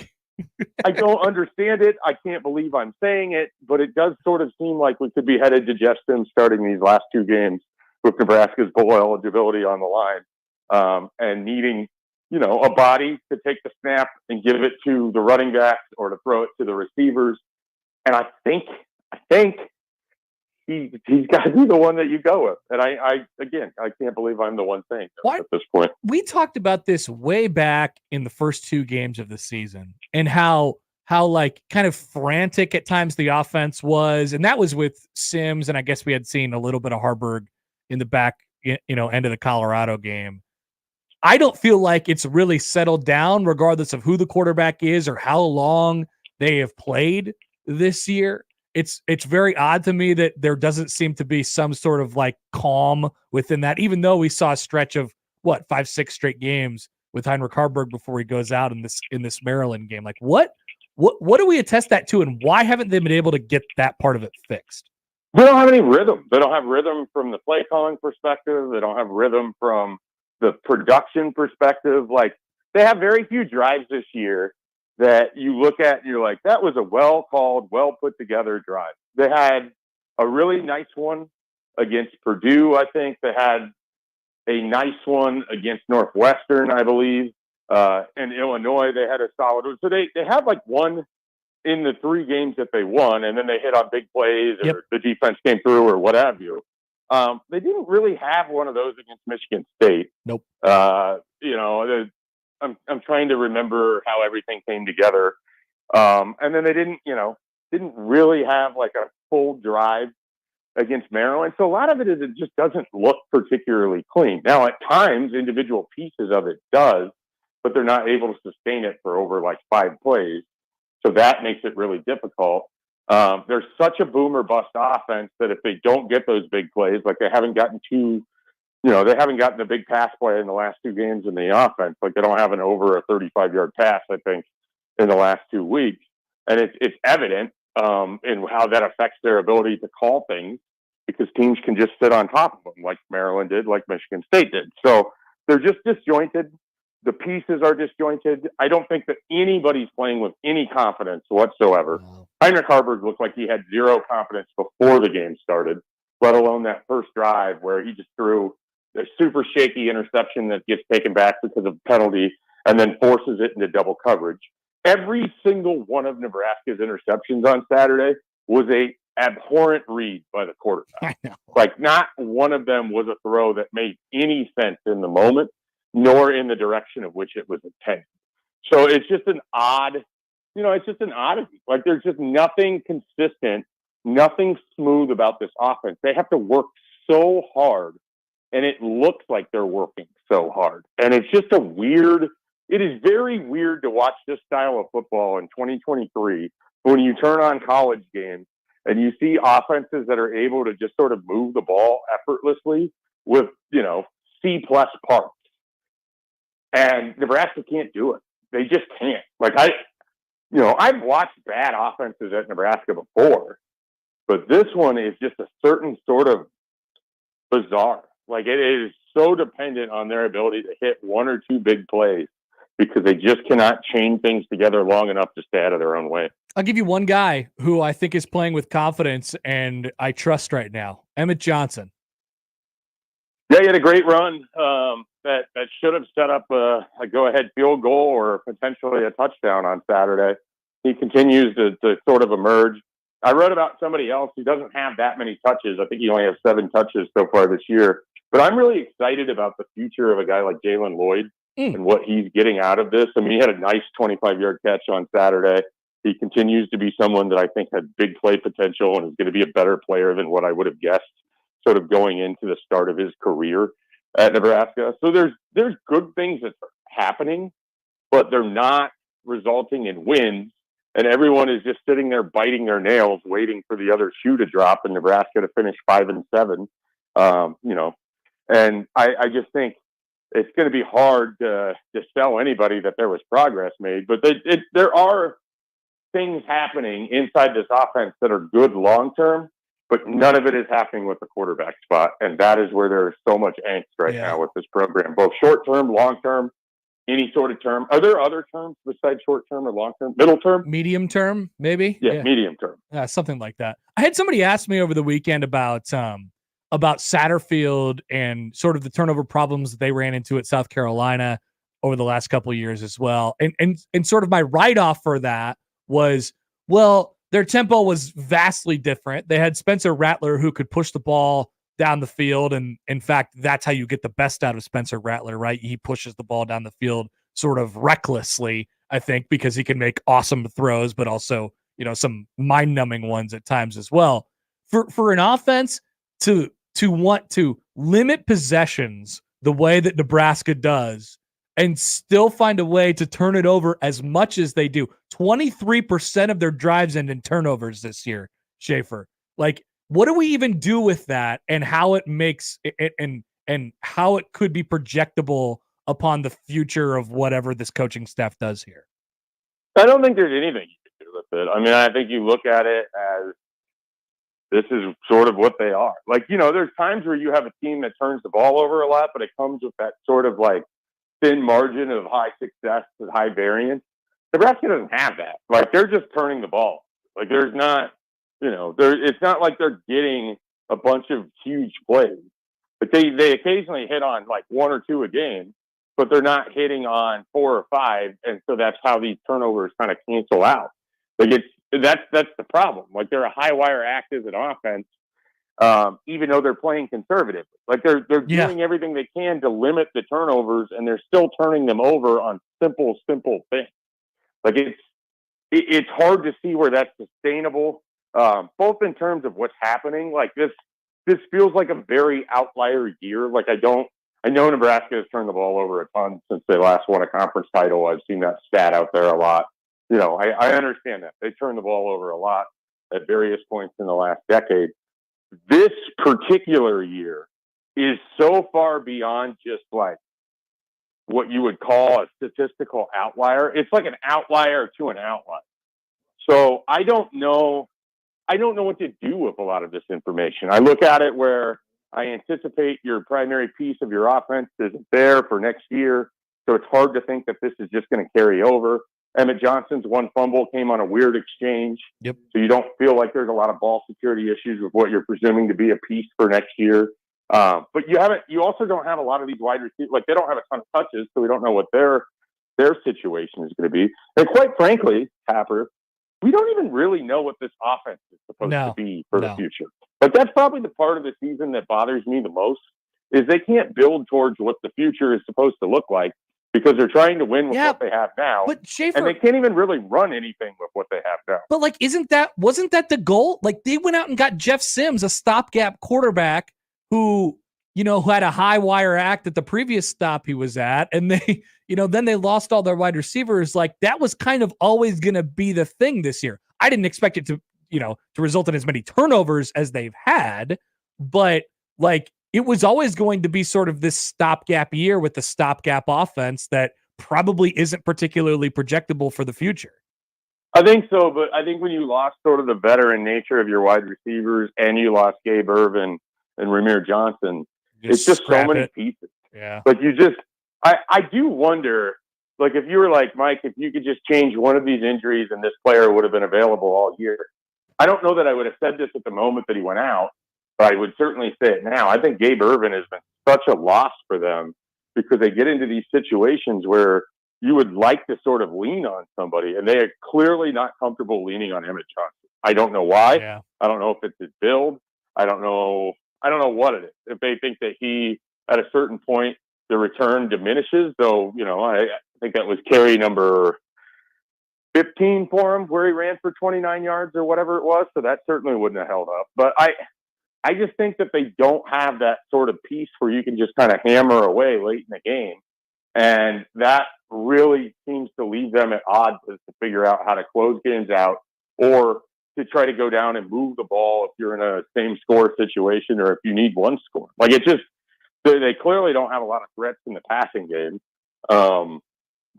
Billy Kemp has been a disappointment, regardless of whether he was healthy or not, because it just doesn't feel like he's a factor. Like, at no point are you like, man, if they get Billy Kemp loose here, it could be a good thing.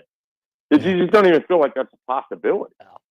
Nope. So I think not having even just one piece that you can rely on offensively makes it really hard to figure out what they're supposed to be doing. Yep. All right, Schaefer, we'll let you go. Enjoy. Oh, we didn't let you talk about Josh Dobbs. Do you want to talk about that for a minute? That's all right. I mean, I think I'll have opportunities as they continue to play through the lower end of their schedule here. I would like to take this opportunity to quickly say his first name is actually Robert. So I have taken to calling him Rob Dobbs moving forward. So you can join me on that, or I can die on that island alone. No, I'm with you. I'd rather call him that than the Pastronaut. Yeah, I don't. That one's trying too hard a little bit for me. I tend to agree. I will take. I'll take Rob Dobbs. That's good for me. I'm with you. All right, Schaefer. Excellent. Talk to you later. Yeah. Mike Schaefer of Husker 24/7. You could check out his splendid work there. He also covers recruiting, which we did not talk about today. Okay, I was gonna say. Matt Rhule's Monday press conference is coming up after the break on 1620 The Zone. But first, we are cooling down. This might be the last really nice week of weather, one that we can count on, we can depend on. The NFL, the weather will get colder. Weather will get colder all across the country, but the deals stay hot on the FanDuel Sportsbook. Right now, new customers get $150 in bonus bets with any winning $5 moneyline bet. That's $150 if the team that you pick wins. So go out and find somebody who's really down there on the money line. Pick them to win this weekend in the NFL, and you got yourself $150 in bonus bets. There's also spreads and player props and overs and unders. I love the anytime touchdown scores. And the great thing about this is that the app is incredibly easy to use. Log in. All your bets are right in front of you. Go to FanDuel.com/Happer and kick off the NFL season. FanDuel, official partner of the NFL. 21 and over, present in Iowa. First online real money wager only. $5 pregame moneyline wager required. $10 first deposit required. Bonus issued is now withdrawable bonus bets that expire 7 days after receipt. See terms at sportsbook.fanduel.com. Gambling problem? Call 1-800-BETS-OFF. 1620 The Zone's four-quarter pick'em returns.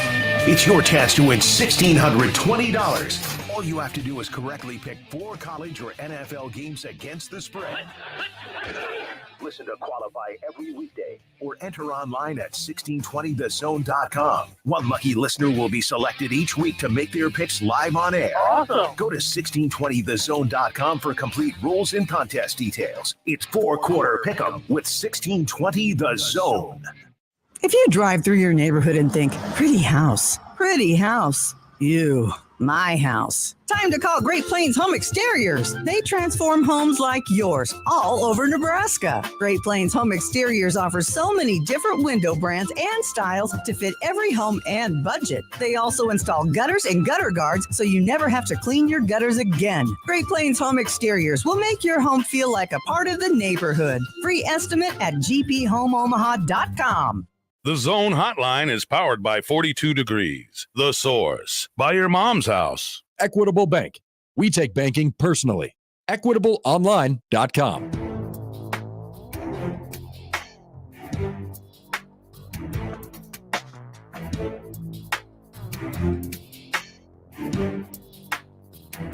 Matt Rhule will have his Monday press conference coming up here in just a couple minutes. We'll stay on the hook for that one.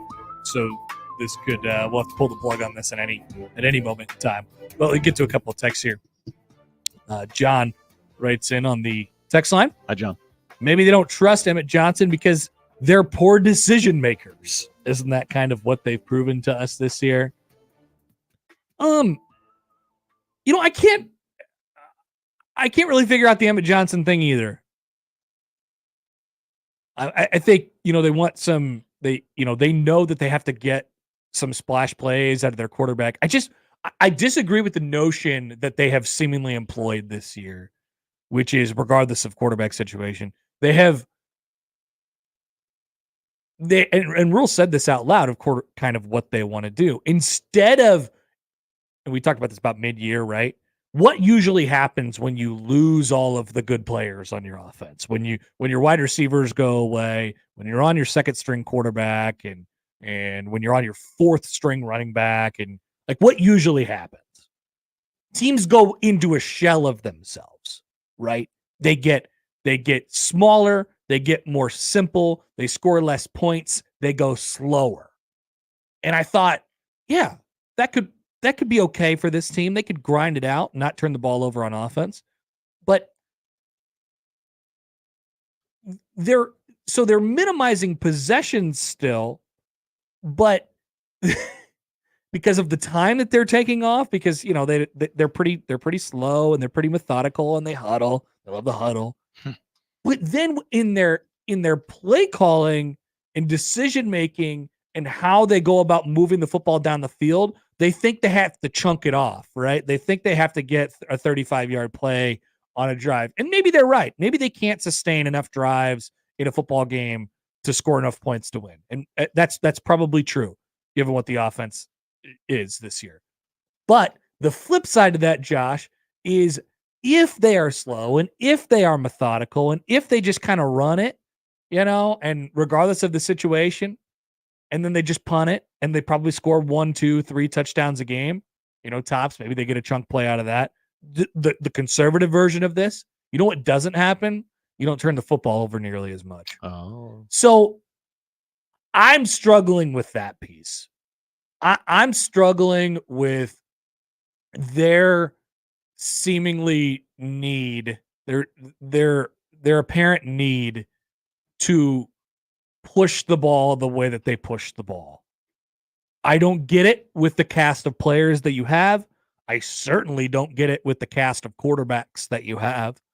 And I know, like, there's some good stuff with Heinrich, right? There's some good stuff with him where he can push the ball down the field a little bit, but it's got to be quick. It's got to be one read and go. Either that or make something happen after the play kind of breaks down. But he hasn't had much time to get comfortable with any of that. His receivers, when plays break down and routes are over, and you're asking to go to make a guy go making an extra play, you have to have a lot of chemistry with the quarterback to understand where everything is and where everything is supposed to go. And there's a lot in there that I don't think they should be doing. Personally, I would rather see them go into a shell of themselves at this point. And I think if they did that, they wouldn't turn it over 5 times a game or 2.6 as they're averaging so far this year, which seems low if we're being completely honest. Over the last 3, it's been 4 or 5, basically. But with that being said, even if they do go ultra conservative and they run the football, in a conventional manner and they still get some quarterback runs in there, there's still a pretty good chance that they fumble as well. So I guess they figure let's try and kind of maximize possessions while also being, it's just this really, as Schaefer was talking about, it's just really kind of in between. There's stuff pushing and pulling at each other that doesn't make a lot of sense to me at the moment. That's my big thing with the offense. How much of that gets fixed when you got a quarterback who's healthy and is consistent and can make some plays? A bunch. We'll ask that question all year long, all offseason long. How much of this just goes away when you have competent quarterback play? Fair question. We'll dive into it. It's a fair question. They won't turn the ball over as much if they have competent quarterback play. That's for sure. It's unbelievable. I look at, we got a couple tweets here and we'll get to them in just a second, but I did the drive chart and then I kind of broke it because one of my friends was wondering. So Nebraska's turned it over. I already quoted the number, 23% of their possessions this year, 26 turnovers and 113 drives. Unbelievable number. Unbelievable statistic. When broken down by quarterback, Jeff Sims has operated 26 drives this year, Josh. 26. 12 of them have ended in turnovers. Wow. 46% of the drives that Jeff Sims is the quarterback of end in turnovers. That seems impossible. That is impossible. I don't even believe it. And before people start lining up the phones and they're like, well, you saw him at Georgia Tech, this is what he does. Wrong. This is not human stuff. He turned it over a lot. At Georgia not Tech. 50% of the time, Josh. Right. It's shocking. We had, since we don't watch ACC Network, we called Georgia Tech. We had them send over the film, and we have watched it. Heinrich Harburg's turnover rate is astounding, and it gets completely bombarded and dwarfed by Jeff Sims. Harburg, 15% of his possessions ended turnovers. It is an astronomical number. That's a lot. It's a lot. But it does sound very small next It's low to 46 compared to 46. Also, yes, Harburg's had more sample size. That's in there too. A couple tweets from you guys on the J-Tech Construction Zone Twitter feed. From Joel. Hi, Joel. Are they calling plays to the narrative or to what's actually happening on the field? Can Emmett Johnson really not handle getting more carries? Or do they just believe that he can't because he would be fourth in the depth chart without injuries? Like I said, I think they're making it too they're tailoring it too much based on who the quarterback is. That's the best explanation I can give to that at this point. We'll touch on that one a little bit later, but let's head out to Memorial Stadium. Here is Matt Rhule. Wonder what he saw when he watched the tape. Heinrich has a pretty good ankle sprain, so we'll see if he can do anything tomorrow. Chubba came out of the game a little bit banged up. Hasn't played much, so he's a little bit banged up from getting hit. Jeff healthy, so we'll go through the week and probably come all the way up to game time in terms of who will play. So obviously each guy brings a little bit something different to the table, so we'll have sort of a pretty diverse plan and see who's able to go. But I won't be able to comment on Heinrich till after I see him tomorrow if he can do anything at all. With regards to this week, obviously we're really excited to have a chance to go to Madison, Wisconsin, an iconic place, a place that I played at as a player. And, Coach Fickle does a great job as he's in year one. Both teams at 5-5, trying to obviously get a win this week on national TV. Great opportunity for our guys. Really, really, really excited for our guys. I've tried to be honest with you guys every week about how I really feel about the tape. I'll tell you. I thought defensively, and I thought many players on offense, that was by far our best game. I thought our offensive line, it was by far the best game on offense. And so I was proud of the guys, and I told them that. We never accept losing, obviously. But, to me, the process that we're trying to put in place is working for a lot of guys. And so the lessons for our team is, hey, you're probably not going to have 5 turnovers and win very many games, especially in the Big Ten. But to have 5 turnovers and lose by 3 says a lot. Just to have that game be close versus a talented Maryland team. We want to have fourth quarter shutouts. We can't give them the ball at the 25-yard line no matter how they got it and have a penalty and have a missed assignment that leads to a field goal. So there's a lot of lessons to be learned, but I was proud of the guys, and I'm excited to take them out there this week. They continue to fight each and every week, and more importantly, they get better. And so I'm proud of where we're headed. And with that, I'll see all the questions you guys have. What do you think the largest issue is with your quarterback play? What can be fixed in the next 2 weeks? Yeah, I think there's been several issues throughout the year. And so, anytime that you have this, the number one is turnovers, right? I mean, like we have 3-point games. I think in those 3-point games, I think we have 12 turnovers in those 3-point games. Check me if I'm wrong. I think 11 of them come out of the quarterback position. So to me, to turn the ball over, right? At the same time, a lot of those games were close because, Heinrich made great runs or, Jeff made some great runs against Minnesota. So a lot of good things happened from those guys. I'm one of those coaches that, I don't love to make like big, everything to me is very incremental. Like, hey, it was this here, it was this here. But certainly I would be a fool not to sit here and tell you it's protecting the football. In the passing game, I think, obviously the first interception, I'll still feel like, the one with Jeff, Malachi gets tackled and we're running a double move. But I'd love to see our quarterbacks, as I talk to them, just be a little bit more intentional about, we can't keep throwing balls up, and we can't just throw balls up to a spot thinking the guy's going to be there. Like at the end of the day, you have to be intentional at quarterback. Like every ball you throw is a ball you want to throw. And, we had twice where guys threw interceptions kind of backing up and letting it rip. And that's not who we are. That's not who we should be. And so, there's always a yin and yang to it. Obviously, like they're young players. I'm trying to guide them through it. We're trying to guide them through it at the same time, having expectations and standards for the way that we want to play. So what can be fixed in the next 2 weeks? I certainly think, Sam, that, we fixed kind of like the pocket ball security. Like, you go back 2 games ago, not the pocket, running the ball. Heinrich had 2 fumbles, and so we've certainly worked on that. We've certainly worked on the way we hold the football. This was interceptions this week. And, so what can we do? We just keep coaching. And I know that sounds trite maybe, but like we just keep coaching, we just keep pushing, we just keep grinding, we just keep working, and hope that it just continues to come to fruition. Build on the good things and try to eliminate the bad things. How do you get these guys to not think about it, though? I mean, 22 turnovers by the quarterbacks. It's got to be a mental side to it, too, now for those guys every time they're out there with the ball in their hands. Yeah. I think the thing that you always try to get guys to do, and again, I show them lots of different things.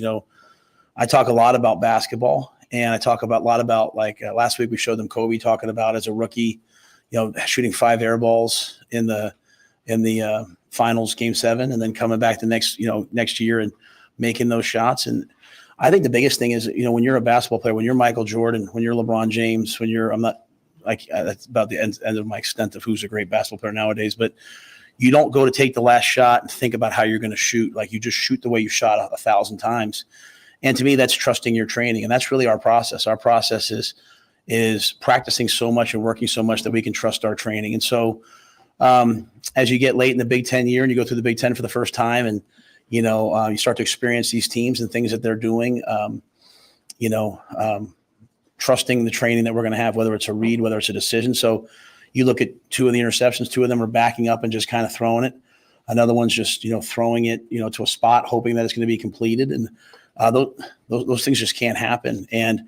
But in terms of for the players, my job is to help them become great players. It's not, hey, don't throw interceptions. Is this what you're trained to do? Like, like you've worked your whole life to get to this point. Like, what should you do in this moment? Like, hey, it's not there. I should reverse out. I should go make a play. Like, we want our guys to play free. And so, I'm not giving you great answers other than just, to me, it's always about trusting your training, going, Chubba comes down at the end. Chubba ran the scout cards last week. Chubba's, that's just part of, hey, put your third quarterback in. But I have a lot of confidence in Chubba. And if you go back to every answer you guys have ever asked me about him, I believe in the kid. I believe in Chubba, and he's kind of healthy now, and you saw him running. It's just, you put him out there. He hasn't had a ton of reps. He'll get some reps more this week if he has to play. I'm sure he'll be ready to play. So I think it's that. I think it's trusting your training. I think it's time. I think it's time on task. A lot of these guys haven't played a ton of football. Jeff has, but Chubba hasn't played a ton. You think back, and like I sat down with him yesterday. We kind of kicked it for a little bit and talked. And it was like, well, I played 2 games in 2020. I played a couple games in 2021. I started 2 games last year. I played a half. I think a quarterback, you got to play. I think you have to play and play and play and get comfortable, get in a rhythm. So there's a lot of things. I always start with myself. What am I not doing right? I'm the head coach. Everything that happens here, I'm responsible for. You look at that game. A lot of things are the same thing over and over again. Like we don't really get beat, but we do get beat on double moves in the secondary, right? So we sit there and you look at the teams. You look at a team and you're like, well, they don't do this. Everyone. We're kind of a good defense. So we're going to get the same couple things. And so just challenging our staff, but really challenging myself. Like, what are the things that needs to be fixed? I have not solved this issue in terms of the turnovers. And so I don't go in there and say, guys, we got 22 turnovers. We got to fix it. Like, They know that. I just say, hey, are we trusting our training? Is this the ball that you wanted thrown? Was this intentional, or was this just sort of like, oh, I don't know what to do? And if it is, just continue to give them those opportunities, those reps, and continue to work. That's as honest an answer as I can really give you, because I don't have the answer, if that makes sense. I'm working through it, but I believe in these guys. I want to make that very clear. I believe in these guys. I'm not one of those coaches who's like, man, we just need to no, these guys can play. They just have to continue to work and grind through this. And on the other end of it, like, to give you an example, I showed them the punt fake in the game, okay? And then I showed them the first time we practiced it in practice the Tuesday before Michigan. And literally Borgature and Snodgrass run into each other because each guy's think, because we checked that play, right? And then I showed them in the game versus a look we've never practiced. And there's one extra guy there, Marco Ortiz. No one ever talks about the long snapper, man. Makes an unbelievable block. And Bullock and Ty Hahn and Elijah Judy, who's really wants to be a tight end, makes an unbelievable block. And Snodgrass comes around and picks up the extra guy. And I guess my point to them was, guys, I hate to say this, but everything takes time. And you have to just keep working. What sometimes happens at quarterback is because it's so visible, the weight of being the starting quarterback in Nebraska can sometimes weigh on you so much, you start searching for answers. And there are no answers. You got to just go back to work every week. It's this incremental, like, one better approach. And so I hope that we play really well this week. I hope that we solve the problem this week. But the only way to solve it is just to keep getting a little bit better, a little bit better, a little bit better. I'll say one more thing, and this is going very long, so please forgive me, okay? But I showed our coaching staff a cut up, and these are my friends. Ryan Day is a friend of mine. Justin Fry, the only coach at Ohio State, is a friend of mine. But, you asked me, Sam, you asked me a question a couple weeks ago about the reverse at Michigan State, why we got 8 yards. They ran the exact same play. Ohio State ran the exact same play. And they made one more block than we made, and Marvis Harrison came around for a 22-yard touchdown. We ran a Y sail route into the boundary. They ran about 12 of the same type of concepts because we all have the same plays. And so my message to the coaching staff was, it's not the plays. It's not the application. I mean, you always want to call back here and there. It's the players and their confidence level and their execution level. And it's not like, hey, players, you got to make it right. It's actually just continuing to watch these guys grow. Like, look at Javen Wright.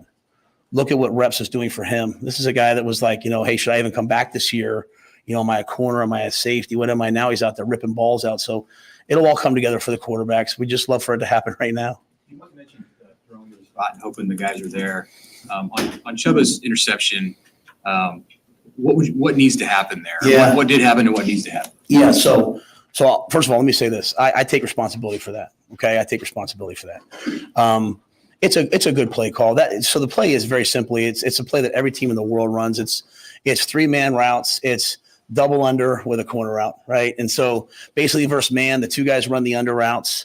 They chase the under routes. You have a one-on-one corner. It's incomplete, So they were zero blitz. It's 90 protection. There's a gap protection. Fedoni stays in. He's not going to get hit. And it's just a confluence of events, right? It's we take a long time coming out of it by number one. So a lot of people, I think, thought we were trying to throw the ball to number one, and because it looks like the ball's going to number one. It's Billy flattens that rat out because the guy kind of undercuts him, and really we'd love to just see Chubba put that ball in the back corner, and those guys get out of the way a little quicker. So it just wasn't quite executed exactly right. Which again, when it comes down to execution, it falls on me. And their kid made 2 unbelievable plays. I mean, that corner made on a double move to beat the safety. He ran back and picked the ball off. And on that play, he's playing the guy man and comes off of it and picks off the incut. So when you look at the tape, it looks really, really bad. Let me just say that it looks really, really bad. And I get that. And I'm not sitting here saying that for the players, the play clock was running down on us. Things were going fast. I think originally they wanted to run, Sat wanted to run a pick play by 1, 2, and 3. We kind of got up there to see what they're in because I didn't want to put Chubba in a bad position where all of a sudden it goes to zone. He's had no reps in any of these plays this week. And, that play happened. So I wouldn't put that on Chubba. I wouldn't put that on anybody but me. But that is what that play is. It's, we call it, it's Indy. It's old Peyton Manning, right? 2 unders with a corner route. First man, you throw the corner out. They just kind of got too close together. So that's one of those ones I wake up at 2 a.m. thinking about, like, hey, that's on me. What's the Sims picture look like in practice compared to what you've seen on Saturdays? I would say that we just in general, because I don't want to start talking about one guy.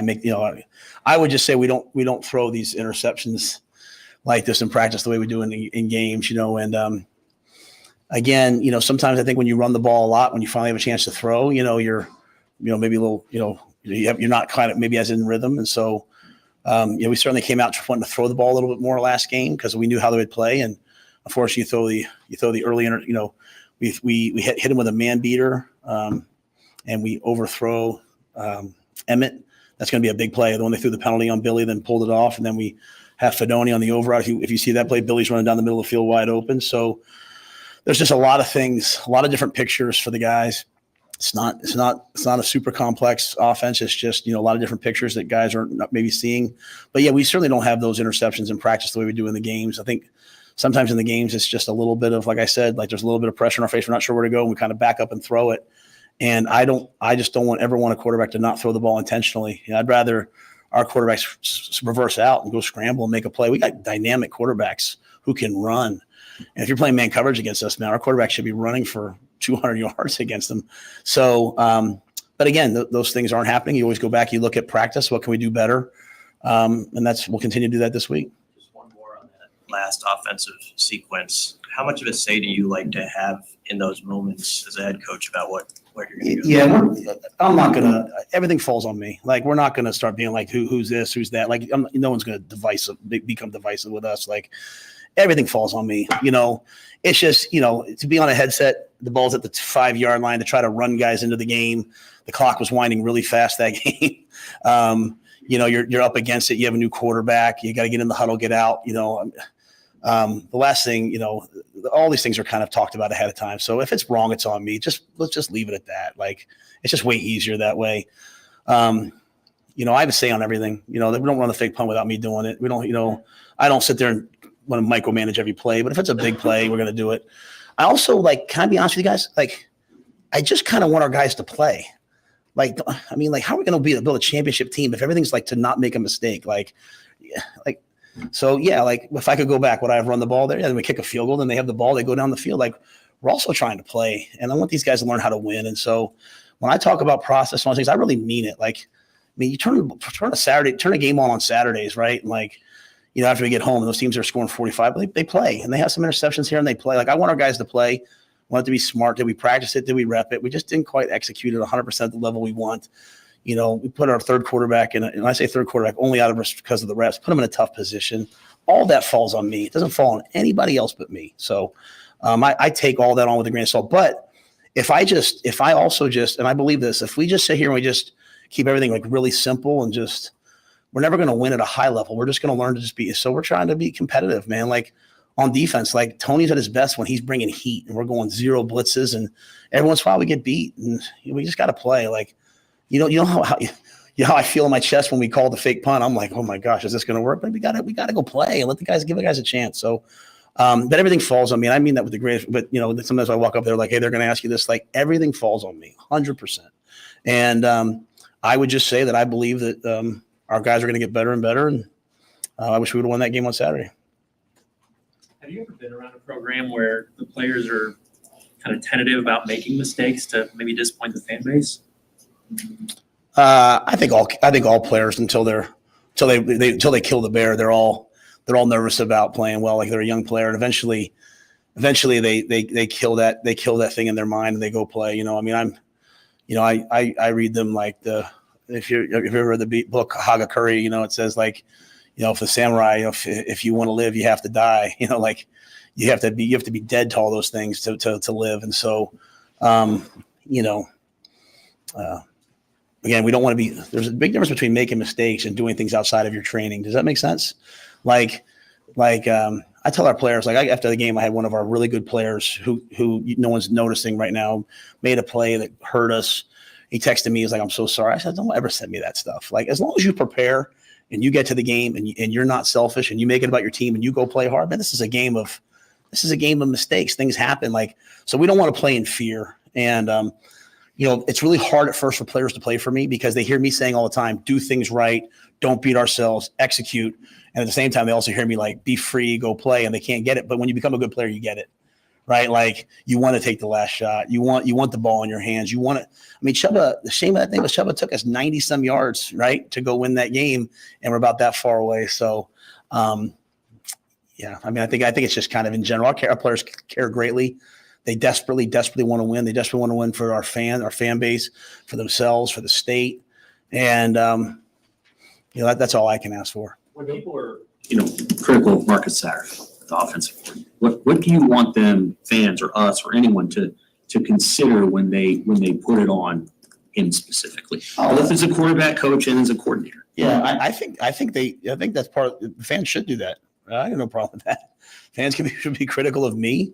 Fans should be critical of Sat. Fans should be critical. Like, you come to the game and you sit there and you're like, okay. And for me to start, we got this many guys. That's not who I am, right? I think, okay. And I would say even within the coaching community, when people play us and they talk to us afterwards, I think in year one, with as many injuries as we've had and different things that have happened, we've never made an excuse. We've always showed up each week and we battle and we're in every game and we have a chance to be in every game. I think our guys are fighting their tails off. And, I never talk about changing a culture, but I do believe in instilling a culture. When you want to instill a mindset and a culture and a process, I think all of that's happening. And I think if people can't feel that, but if you say to yourself, like, hey, is this heading in the right direction? And, I got a true freshman, Jalen Lloyd, catching balls behind his hip, it's just going to continue to get better and better and better. So the answer in life sometimes is always just to change everything, right? Players want to transfer. Everybody wants their head coach to fire everybody. Like, has that worked out here? Where's that worked out? We're just firing assistant coaches and coordinators. So we want the whole offense to start over again with a whole new language next year. Like, I'm not doing that. It's ridiculous. So we're gonna just be exactly who I said we're gonna be. We're gonna be a day by day organization that gets better and better and better. We're gonna get through year one. Okay. Most of our guys on offense are coming back. We'll get better and better and better. And then, some of you guys that get on the field before the game usually see me walking around the field. And a lot of times I walk with players. A lot of times I walk with hurt players, right? And I'm walking with like Ramir and Deshaun. And I'm like, hey, Gabe Irvin, just imagine you at 240 pounds coming down the stretch here in November next year. Marcus is fighting and scratching and punching and willing to get this thing as good as we can get it. That's what all the guys are doing. And, I'm proud. I just couldn't tell you how proud I am of guys. Like Malcolm Hartzog didn't practice last week. And all of a sudden he's got to go from playing. Then he comes in and practices on Friday a little bit, right? And then he's got to go from safety to corner. So he goes out in the game and they hit him on a big play, right? And man, like he's fighting for the team. What do we do? Go yell at him? So yes, fans should absolutely, I'm not here saying that. I'm just saying for me, when it comes to me, I prefer to take all the heat for everything that happens because everything that happens here runs by me. And 5 turnovers falls just on the same page. It falls dead on my face. Like I can't, just trust me. If you guys know, I don't sleep very much to begin with. I lay in bed at night, like 5 turnovers. Like, what are we talking about, Matt? But the answer is, what's the answer? The answer is just to keep getting a little bit better as best I can. And hope that this week we put it all together. This season's been a bit of a roller coaster in terms of you lose the first 2, then you win 2, blowout loss, you rattle off 3 in a row, and now losing 2 again. How have you seen the locker room kind of handle the ups and downs of this season? I think they've just really grown. Take the Michigan game out of it, right? Because obviously that got away from us, and we talked a lot about that. We went out there on Sunday and practiced, but as I watch a lot of scores in the Big Ten West, as I watch the people, there's these wild shifts of hey, team wins 2 and then they lose by 21. Like our guys are in every game. We battle in every game. I'm proud of the guys, the way they work. We've had injuries and other guys have stepped up and been ready to go. Guys change positions on the fly. It's like Ty Robinson said to me, I said to him yesterday, hey, you gonna have the team ready to go? He's like, Coach, he's like, one thing about Nebraskans, he's like, and he's obviously from Arizona. He's like, I don't care if you're from somewhere else. When you're here, he's like, you just keep going back to work and you just keep fighting. He's like, that's one thing you learn when you're here. He said, the guys who can't figure that out, they got to go. And they've gone in the past. He's like, but we'll be ready to go. And so, I think they've just grown and they've handled it really well. And they've gotten to a point where, I know each week, I now know each week when we go to the game, like our guys are gonna be ready to go. They're gonna go fight. I couldn't say that early on. I couldn't say that week 1, week 2 is still very emotional right now. They're just and so the way I look at things is the seeds of championships are built, are sown now. Right. And so that might sound corny to people. I get all that. Right. But they hit a long run on the last drive and we blitzed from the left and the D-line slanted into the blitz. They went the wrong way. That's why that play hit. And, You look about, Cam Lenhart's a freshman. Imagine when he's a senior, he's out there. And if it's not him, imagine Ethan Nation. Imagine those guys when they're seniors, like the lessons they're learning this year when they're preaching to those guys. It's just that as I've said 100 times, I want to win for the guys that are out there right now. And I want Reimer to go out on top. I want those guys to go out on top. But I don't worry about them. They are competitors and they're winners. And when I first got here, they were very much like, well, it's hard to win if the offense turns the ball. And now they're kind of like, hey, let's control what we can control. And what we've seen is I think we've seen some really good defensive football as a result because they have a pretty good mindset. So as that melds over to the offense, eventually that way of playing offense, defense, special team all coming together, I think we'll have a pretty good team. You mentioned the O-line playing well Saturday. How encouraged have you been by Justin Evans Jenkins in particular, who's thrown in there as a freshman, and just how he's fit in? I think he's done a great job. I think Justin's done a great job. He's really a center by trade, and so to go over and play guard, that's a whole challenge. You're facing all these 3-4 teams, bear teams, the guys right up on top of you. I thought Justin's been awesome. I think Teddy Prohaska's really, really hit his stride. Last game, because Nuri, we got Ben Scott playing on a hurt MCL. You got Nuri has surgery. They say 4 weeks. He comes back in a week and a half, and he's practicing. I'm so grateful for those guys. Ben Hart does a great job for us. And then Lutoski rotated in, every 2 series last game. So, I'm really pleased with that group and how hard they've worked to come back. The tight ends, Lindenmeyer is an unsung hero on this team. He just does all the dirty work. Borkacher played his best game, got hurt, and came back in and played on a sprained ankle. So I think, when I look at the overall offensive picture and scoring 10 points, having 5 turnovers, obviously I'm not a fool. I'm disappointed. When I look at the tape, I'm like, man, we're getting better. We're getting better. We're getting better. And just encouraging the guys to continue to do it. And I think Donnie does a great job in that room. And I think the players take tremendous accountability to do their job at a high level. Chubba being banged up with that, his existing injury or something? No, I just got banged up from being in the game. Like, hadn't been hit in a while. So, I called him yesterday and was like, hey, stop by my office. And he's like, I'm in treatment. So, I obviously for him to go in there and then, for that game to end the way it did, I just wanted to make sure I talked to him. And I always worry about the things I say in the press conference. I know, Sam, you asked me after the game, like, why'd you throw it on first down? And I was kind of caught because we didn't throw it, but then I remembered he pulled it and threw it, so I just wanted to make sure he knew that, when those things happen, there's some accountability to him to know that play. Like, that play is a base play. Day one, it's a handoff, but also for me, like, that means that we haven't done a good enough job of getting him enough reps. So I just wanted to make sure we were on the same page, but he's fine. I mean, he's fine. He's just, like I said, sore from getting hit at quarterback. I did want to ask about the first interception of the game. Was that just a predetermined read that was made there? Yeah, well, that's 4 verticals. And for us, there's different versions of it. A lot of times we'll say, hey, number 3, Fedoni is a really good matchup for us in man.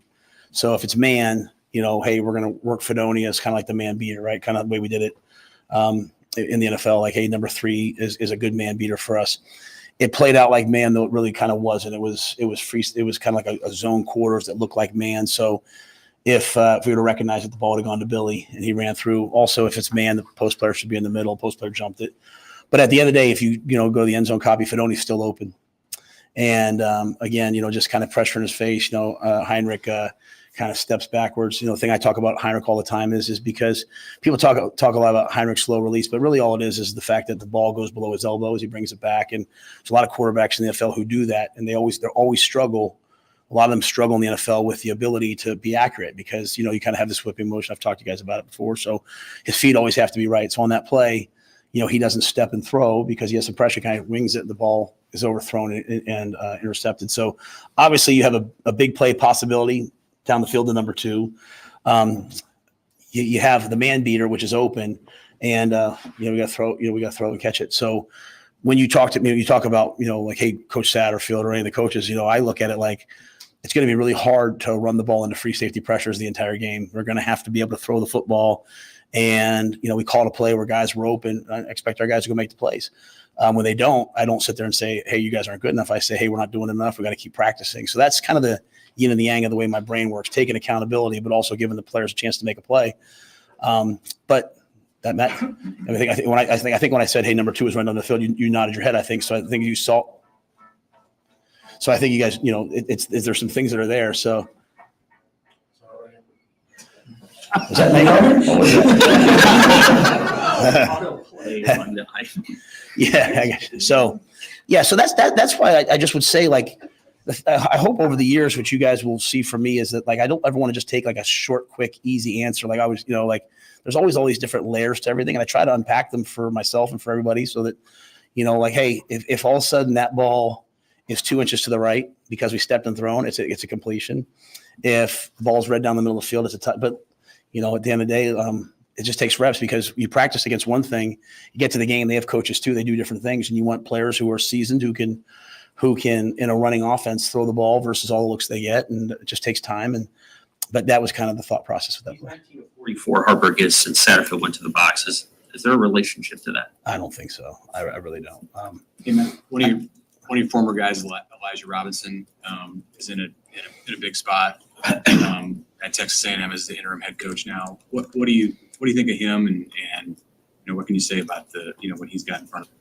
Yeah, I didn't know that till Keith mentioned it to me on the way up. I was fired up. Like that's like he's like my blood. I love Elijah. I hired Elijah at Temple as to be the D-line coach. He was player development at Penn State and then got put on the field for a little bit. I did not know Elijah. Fran Brown, who's the DB coach at Georgia, recommended him to me. We hired his nickname's Rafi, so I keep wanting to call him Rafi, but I want to help him get the job, so I'm gonna call him Elijah. But you can't talk about someone who's better with people, an elite recruiter, tremendous man, great D-line coach. Was with me at Temple, went with me to Baylor. And then he just got too expensive. I couldn't keep him. He's a real coach. He's had opportunity after opportunity. He's really loved A&M and wanted to stay there. And I think it's a great choice for them, for the interim coach. I hope he gets consideration to be the head coach because people all in college football know who he is. And sometimes there's those names, I've tried to hire him back. People have tried to hire him back. People have called me trying to convince him to come be their D coordinator. He's just an awesome person. And, I don't really have a coaching tree. I haven't won enough games to have a coaching tree, but it's pretty cool for me to say, like, there's two coaches in Texas that were on my staff, both he and Joey McGuire. I think Elijah will do a great job. The players will play for him. His situation it kind of shines light on what's happening in college football. This, starting this weekend, you've seen several moves made, and it's a crazy time. It's a crazy time. 1 year ago here, it's wild to think back of what was going on. A couple of weeks before you came in. Do you, at any point, have you and your wife, family, reflected on that and what that month of November was like for you, as you now have 12 months of perspective? Honestly, I don't think we have much time to do that. That's not like, my wife's, Vivi's in volleyball and softball, and Leona's, we're kind of all around, but I just know we're grateful to Trev and the opportunity to be here and grateful to be part of the community. It's been so good for our family. With the only caveat being that my son's not here. My son's still being in Charlotte's miserable, but it's been really cool, I bring Leona in on Sundays, and I walked out yesterday and there's she's 8. There's posters all over the facility that she had drawn and taped up. And it was like, what did it say, Susan? It says poem. And she says, if people doubt how far you can go, keep going so that you can't hear them. I'm like, where did she learn that? But she's putting them up for the players. She's kind of been adopted, but so this has been awesome. When it comes to the coaching carousel, obviously I'm very sensitive to that because while I was hired last year, I was also fired last year. I sometimes get sad at the vitriol when I see coaches getting yelled at and screamed at. It's like I can promise you there's not a coach in America right now that's not trying hard to win. So like why people are so hurtful. I mean, what's going to happen is going to happen. Like, but to be like that is I don't understand. But with all that being said, this is competitive. This is a life we've chosen. This world to me is always like the mafia. Like, you get hired, eventually you get whacked, and you live as much as you can in between. So, but for me, there's I got friends in coaching that are get jobs or don't get jobs, and I always think about the families. We have coaches on our staff that I think would be great head coaches. And one of the sad things for me in my career is that not many of my guys have gotten head coaching opportunities. And I just feel like the way we do things, the attention to detail, the way we care about our players, the way we recruit would be really good for a lot of places. It really saddens me always that the two places I was at followed up with an outside hire. And I love those ADs. I just always wanted it to be one of my guys. So to see Joey doing well at Texas Tech, like, warms my soul. To see Elijah get that opportunity, man, warms my soul, because there's two types of college football coaches. There's those who believe the players are there for them, and there's those who believe that they're there for the players. And Elijah knows he's there for the players, and Joey knows that he's there for the players, and that's what we believe here. So hopefully everyone hires the right people. I want to ask about Wisconsin. What jumps out at you? What do they do well? I know they've been struggling lately, but what do they do well? They're a really good football team with really good players. Big, physical, raw, athletic, explosive. Luke Fickell's an excellent football coach. I don't know him great, but I know him well enough. We never really crossed paths I had left the American, but we've become friendly over time. Tanner Mordecai, I was probably his first offer. He was right down the street at Midway High School in Texas. He lived in the same, like, 2 developments over from me. And I was the head coach at Baylor. I could never convince him to come play for us. Josh Martin, who's on our staff, was with him at SMU. Tanner's a winner. He's think about what we're talking about at quarterback. They have it's a 6-year. He's a 6-year quarterback. Think about how much football he's played. So, I'm familiar with Coach Longo's system because I was, in the draft process with Sam Howell, with all the running backs, with all the wideouts. So just watching that offense, how dynamic and explosive it can be. Being at media day, seeing Braylon, how big he is at running back. I mean, it's going to be a heck of a game. Up in Madison, I went there one time as a player, and never been there as a coach. Cold, national TV, jump around, unbelievable experience. Coach Alvarez, it should be awesome. And so I'm excited about it. But they're an excellent football team, and it'll probably be a lot like these other games, man. We'll come down the fourth quarter. We'll try to make one more play than them. They'll try to make one more play than us, and then we'll see who does it. Is there a psychological element to that too? Wisconsin's won 9 games in a row in this series that you addressed. Yeah, honestly, I don't. I honestly don't think about any of those things. Maybe once I'm here, like, let's say, like, after we go through this year, I'll always address, like, the previous year's games. But, like, none of that. Before I wasn't here, so it's hard for me to address those things. I can tell when I talk to our players. There's certain games they've played against year after year, where sometimes you play Maryland, it's the third time playing them. But I think with us, just think about all the conversations we've had so far today. All the issues we have, good and bad, are all to do with us and to do with the way that we play. So that's really how I try to spend my time. But I do think it's great. I mean, this is an iconic place, college football. It's an iconic opportunity to be on NBC. It's NBC, right? Have I said that? Yeah. And I don't really care too much about those things. Other than I care about how we play, but I just do think it is a cool opportunity, and I'd love to see our guys go play well, and we'll work our way to get ourselves there. I just have a question a little bit different off of football a little bit, but it's really football. But Nebraska fans have been known for even cheering or applauding the opponents as they leave the field. There was an incident apparently this last game during halftime where a Husker fan spit on a Maryland player. How disappointing? I would hate to comment. That's the first I've ever heard of that, so I'd hate to comment on that without knowing what would happen. I mean, my experience with Nebraska fans and Husker fans has been unbelievable. Like my wife walks home after the games. Like she doesn't even drive. She's I mean, I know everyone wants to win, but all the Husker fans I think have been amazing. The way we are on the road, story after story, people have told me about coming here and the experiences that they've had. So I unfortunately don't know anything about that, and I certainly would hate that was true. But I would say I haven't met but great people since I've been here, and just glad to be part of the community. All right, Joe. Okay, that's good. Thank you. God, it's talking. So much talking. Oh yeah, hey, Wisconsin. Hey, by the way, Wisconsin. I like his. We should do this, by the way, as a bit. We should go around every Big Ten school. Did you hear his little Wisconsin buzzwords? Wisconsin, cold, national TV, jump around. Camp Randall. What did he say? The fourth one he said, he was like, cold, national TV, jump around. Coach Alvarez. That's what he said. He just said 4 things about Wisconsin. Wisconsin. You know which one I'm talking about. It sounded like how Sipple would define Wisconsin. Cold Wisconsin, jump around. Coach Alvarez. Spotted cow. I like the Denny's up there too. I love that. Hey, Coach, what's your thoughts on Illinois? Red Grange, Friday night game, not national TV. Bielema. Respect. Previously recorded halftime show. Hey, Coach, next year you got to go up to Washington, play the Huskies. What's your thoughts on them? Starbucks, Space Needle, Coach DeBoer, Michael Penix. He played at Indiana. People forget that. All right, thanks, Coach. You're welcome. That's what he should do. He should give me your 4 words on the team that you're playing this week. We gotta go back and clip that. We gotta go back and find that. Cold, national TV, Coach Alvarez, jump around.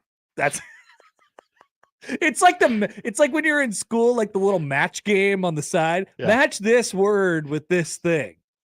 There's 4 of them. Hey, Coach, what do you think about what do you think about Penn State? What do you think about Penn State? Happy Valley, Franklin. Yeah. Home. Rental cars.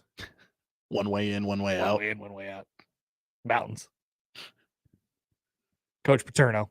Not other coaches / coordinators. Not them. That's what you have to say. All right. We got plenty more to get to today. I still want to grade the turnovers scientifically. We could get into some of the things that Rhule had to talk about. I don't think there was too much groundbreaking. Also, a little game show still to come. There was also coaches who were getting fired, as Coach Rhule talked about. Whacked. And we haven't whacked. There's his East Coast in there. I love that. And Michigan versus the world versus rules. Not Matt Rhule. The rules of college football. All to come on the Connor Happer Show in 1620 The Zone. Live from the Host Coffee Studio, this is 1620 The Zone. Standard Heating and Air Conditioning is and has always been locally owned and operated. Now, with 160 employee owners, chances are one of us lives in your neighborhood. We take pride in taking care of you, our customers, and keeping you comfortable all year round. And as always, our technicians don't have sales quotas. When other companies send salespeople, Standard sends qualified technicians. It's just part of. Carrier, turn to the experts. Email any of our shows anytime into the Equitable Bank inbox.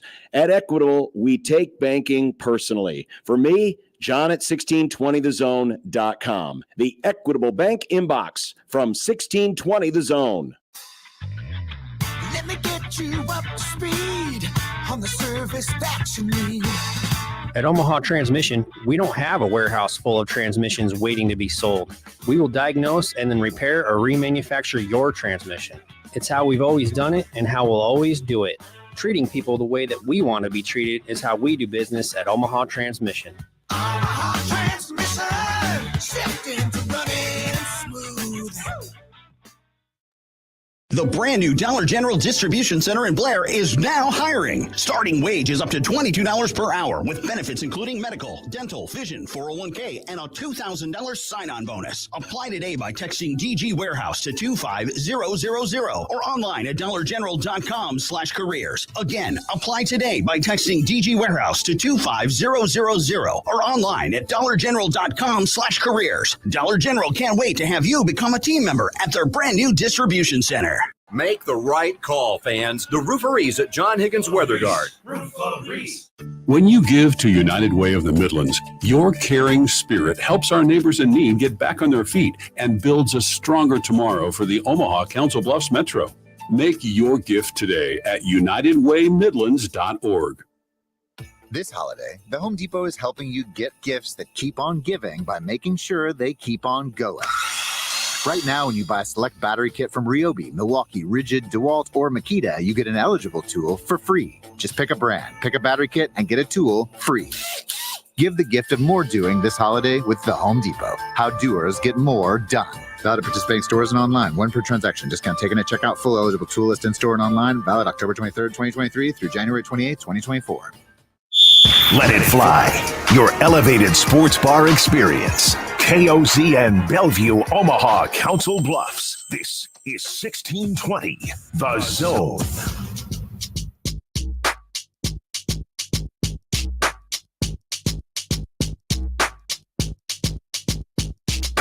All right, welcome back. We're the Connor Happer Show here on 1620 The Zone and on 1620thezone.com. Hey, if you think you know your Thanksgiving facts, you can take our cornucopia of knowledge quiz at 1620thezone.com. Guess what? What? It's not just a quiz to take for the sake of taking a quiz. It's not. You could also win money. That's I like right. money. Now I got your attention. Yeah. That's on our website at 1620thezone.com. How many smackaroos? I don't know. Oh, that is TBD. Yes, yeah. It's just money, Josh. That should be enough for you. It could be $1. I know. No, I think it's more. I think. No guarantees. We should have discussed this before the show. You shouldn't have asked how much money we're giving away. I don't know the answer to it. Come on, Blake Corum. You got a concussion over there with your bloody face? Clearly. Jack John writes in, can we get a counter going for how many times Rhule talks about dying? It does. It does come up. He does liken football to life and death quite a bit. Yeah. If we die, we die. That's one of them. Check that box right there. So we laid out the quarterback situation. Who's going to be the quarterback this week? We don't have any idea. Nebraska plays at Wisconsin. You know, Wisconsin, jump around. National TV, Barry Alvarez. Cold. Night game this weekend. Not on the Peacock, on the real life NBC. The real NBC. We're on NBC, right? That's Matt Rhule. We don't have any idea who the starting quarterback is going to be. Frankly, we don't like any of the options. But what if? So we won't know until at least tomorrow, probably Thursday would be my guess. And maybe we don't know at all. Maybe they keep it for some sort of a competitive advantage. The 2-hour injury report. But what if I packaged it to you in the form of a game show? All right! Time to pick a quarterback. Week 11 edition against Wisconsin. In front of you, ladies and gentlemen, and Josh, you can play the contestant in this trial run here. You have 4 doors. How many doors do you see, Josh? 4. 4 doors. Let me tell you about each of these doors. What a quantifiable number instead of just doors. 4 doors. 4 doors down. Here's door number 1. It is mildly injured Heinrich Harbor. Oh, yeah. Let me tell you a little bit about Heinrich. He can make very simple passes, but only about 30% of the time. He can run, but is also hurt and seemingly scared to run. Okay. Heinrich sometimes likes to run the option.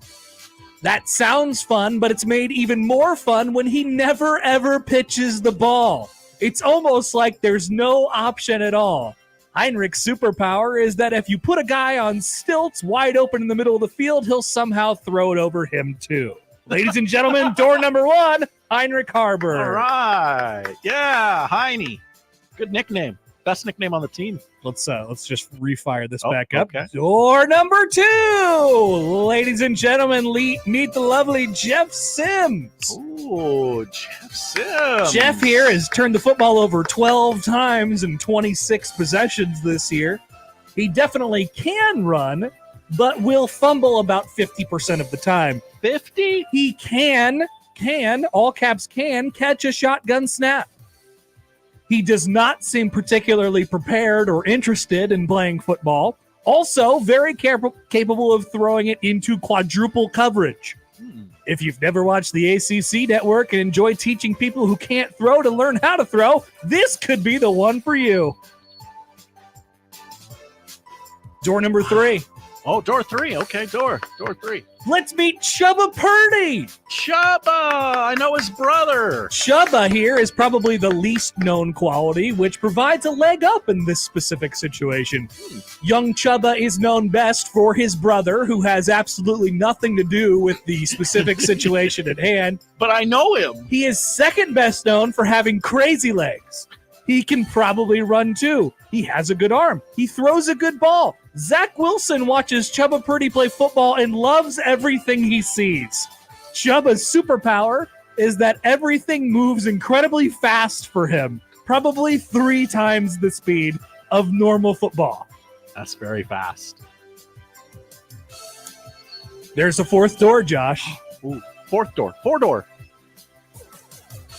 We only got 10 seconds. Okay. Oh, okay. Yeah, door number 4. Door number 4 is a combination of all 3 of the doors. At the same time? Let me explain it to you, Josh. I know it seems complicated. This door has a chance to be very fun, but also there's 1 million gallons of molten hot lava below you if you should choose the wrong guy at the wrong time. Thrill seekers and fans of buying multiple beat-up old cars from your 74-year-old neighbor Joe, this could be the one for you. Wow. That's door number 4. Now, Josh, it's up to you. Real quick. You get to make a pick. I just there's like a couple things I need to know before I make my pick. All right. I explained everything I have. That's all the information. Are any of these quarterbacks from the state of Nebraska? Yes. Which one? Door 1. Okay. Now that means that's a great story, and I like a great story. That's true. I should have made that his superpower. That's the only thing that matters when you're. You can talking ask as about many follow-ups as you want. Quarterback play. This really is a hard decision. Choose wisely. Chubba? Door 3? Door 3! Chubba Purdy! But I hate it. Oh, man. Unfortunately, Josh, well, I don't know that you're wrong, but... Did I win? No, you made a horrible choice. Because guess what? They're all horrible choices. No. This is actually the game show that is played in the bad place. HH can't do it. Jeff doesn't want to do it. Leaves me with Chubba. That's my thought process. Chubba, like I said, the thing that Chubba's got going for him is that nobody knows. I'm not sick of him yet. Yeah, no, we saw him last year, but last year is erased from our brains. Sure. That doesn't matter anymore. And I know his brother. You do know his brother. Did you see the Niners beat up the Jaguars? I'm telling you, I watched the Jets and the Raiders last night way longer than I should have. And I saw Zach Wilson running around and I thought, oh my God, is that Chubba? I hit the ejector seat at halftime. I was like, nope. I thought they were the same guy. I was like, this is amazing. This is a preview of this upcoming Saturday. Hopefully not. But I was proud of that line in that third door there. I liken Chubba to Zach Wilson a little bit, who I love, by the way. Remember, I love Zach Wilson. Oh yeah, that's right. That's right. I'm not choosing a door yet. I get to be on the hot seat later in the week. I don't get to pick. I get to walk away from this. I thought I had to pick right now. You do. I'm making you pick. You're the okay. contestant. Can I convince you on any of them? Can I convince you on? Oh, I can be swayed. Absolutely. Okay, let me try and convince you on Jeff. My name is Jeff. I'm going to convince you on Jeff Sims. All right. Aside from the horrible, horrible turnovers, it was pretty good. I kind of liked it. He had it going for a while. Now, okay. I got to watch the game at a point where I knew the final score and I sort of knew like generally how it unfolded. But I thought Jeff Sims really did give them a spark. I was like, you know what? This is kind of good. And then the first pick he threw, I'm like, end of the half. They threw it into the end zone. Yeah. You know, maybe they would have got 3 out of that, but whatever. Jeff, you keep doing what you're doing. You're good. And then the rest of it was horrible. And the defense just kept coming in. They were like, oh, no, don't worry, Jeff. We got you. We got you. This is our job. We'll keep doing our job. Nick says that door 4 should have been any athlete on the roster. Just an athlete, just a man, just a guy. No. They're going to play one of those 3 guys, I promise you. Can't go Wildcat for a whole game. I mean, you can. No matter how much you want certainly to. could. It's an option, but they're going to play one of those 3 guys. Actually, if I had to guess right now, it'd be door 4. They're just some combination of the 3 quarterbacks that get you through the next 2 games. That would be my current guess. This season has been quite literally a patchwork of quarterbacks. Yeah, they just get through it. And then the last 2 games will be, what's a better, even more literally, a patchwork of quarterbacks to get through. Just get through it. That's basically what it's going to be. We come back. Still have more to discuss on Nebraska, including scientifically grading all of Nebraska's turnovers. How bad were they? Find out next on 1620 The Zone. Previously on Unsportsmanlike Conduct. I think one takeaway from this that we can all deduce, this guy is not with CMU. If this would have been one of their people, he would have said that. That's actually Bob. Bob just happens to look like the sign stealer. They would have said that in the statement yesterday put out by the athletic director. So it's obvious they're not sure exactly who he is. Unsportsmanlike Conduct with John Bishop and Josh Peterson. Weekdays 2 to 6 on 1620 The Zone. Your Omaha area forecast from Canoyer Garden Center and KETV Newswatch 7 on 1620 The Zone. Abundant sunshine and warm temperatures here for your Monday with a high this afternoon in Omaha, 67 degrees. Winds will stay out of the southeast up to 15 miles an hour. Clear skies continue tonight, becoming breezy late. A low of 42 with southerly wind gusts possible up to 20 miles an hour. Mostly sunny skies stick around for your Tuesday, a high of 68 and even breezier with a burn ban Douglas County wide beginning tomorrow. I'm meteorologist Caitlin Harvey with KETV Newswatch 7. More with Connor and Josh after this. We're going to have an extensive professional relationship, my man. On 1620, The Zone. Hey, everybody, it's Michael Smith for Ted and Wally's 2 locations in Benson, of course, and in the old market as well. Listen, Thanksgiving is around the corner. You know this already. You're preparing. You're getting your turkey ready, all your sides. But dessert, that's the most important part. So make the call now for some to-go size orders from Ted and Wally's. Whether it's a pint, a quart, or half gallons, you'll be ready for your party, your Thanksgiving as well. Great flavors, over 3,000 of them, over 35 years in business providing you wonderful ice cream. Head over to Ted and Wally's now and tell them Severe sent you. Car repair is car repair. Most places you go can change your oil or fix your brakes. The difference is the experience you'll get at Omaha Car Care. We're part of the community. We were born here, and we believe that our relationship with you should be built to last. We're going to consult you, not sell you. We're going to give you a free loaner car. We're going to treat you like a valued friend that we want to continue to see in the years to come. I'm Rick Betker, owner of Omaha Car Care, and we'll be along for the ride. When you switch to Boost Mobile, you can get a free Samsung Galaxy A23 5G and a pretty powerful way to get after it. Like me, Tusi, a man who fell in love with music and fell on hard times. From writing songs in my room to sitting on top of the charts. All because I made poetry out of pain and always knew I'd be on the stage singing your favorite song. Switch to Boost and get a free Samsung Galaxy A23 5G phone on America's largest 5G networks. Boost Mobile.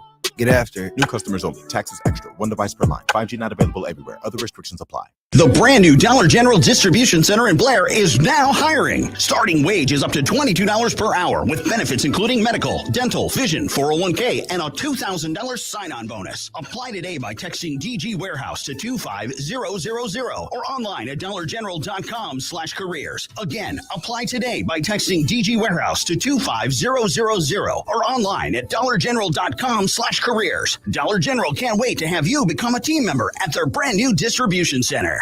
What's holding you back from learning the language you've always wanted to know? Too hard. Takes too long. Not with Babbel. Babbel's lessons take just 15 minutes a day. 15 minutes isn't long. Nope. And they're fun. Fun isn't hard. Right. Babbel's interactive lessons, podcasts, games, and more make it fun and engaging, so you don't realize you're learning a language, but you are. And Babbel's lessons are built around real life. You can choose from topics like travel, business, relationships, and more. You'll learn what matters most to you. Plus, Babbel's lessons are designed to get you speaking right away. In 3 weeks, you're able to start having conversations. Just 3 weeks?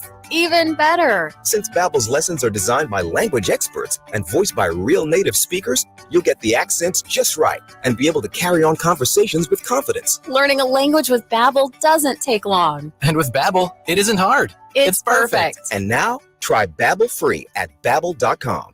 That's BABBEL.com. Babbel.com.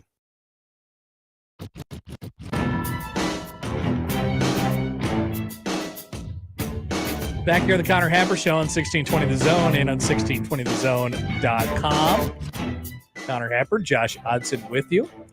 Let's let's go to the phones, the 42 Degrees the Source hotline, and have a chat with our old friend, Random Mike. Hello, Random Mike. What's on your mind today? Yeah, I'm here to cheer you up. I feel great. You did make a statement that his brother has nothing to do with this, and I respectfully disagree. Okay. I'm hoping. By the way, I did record the what is that? Do you get Cox? I do have Cox cable. Yes. Yeah, the NFL thing on, was it 218? Do you watch that? We talk about Red Zone. Red Zone, right? Yeah, I watch Red Zone all Sunday. You like it? I love Red Zone. Yeah. Wait, you recorded Red Zone? Record? You recorded all of Red Zone? No, actually, the first 4 hours, mainly because I wanted to see San Francisco, but I haven't gotten to it yet. So they did win. They won big. Yeah. You're going to go back and watch 4 hours of Red Zone just to watch the 49er parts? I'll fast forward to, Okay. to the 49ers. But did his brother do pretty good? He had a good day, yes. He bounced back. Here's the thing. His brother is everything we don't have in a quarterback. He's smart. He processes. He's got good vision. Am I right about that? Yeah, there have been times where things have looked a little quick for him, but obviously he has very good players around him, so that helps. But nobody expected him to be this good this soon. No, definitely. And his coach has been very complimentary of the mental part of it and the decision making he makes. If he's coaching over the phone, looking at the film, if he's coaching his brother, which I think he is, I would prefer that to the other quarterback coach his brother had. I mean, how do you feel about that? Well, I mean, it doesn't have to be one thing or the other. He could always take advice from his older brother.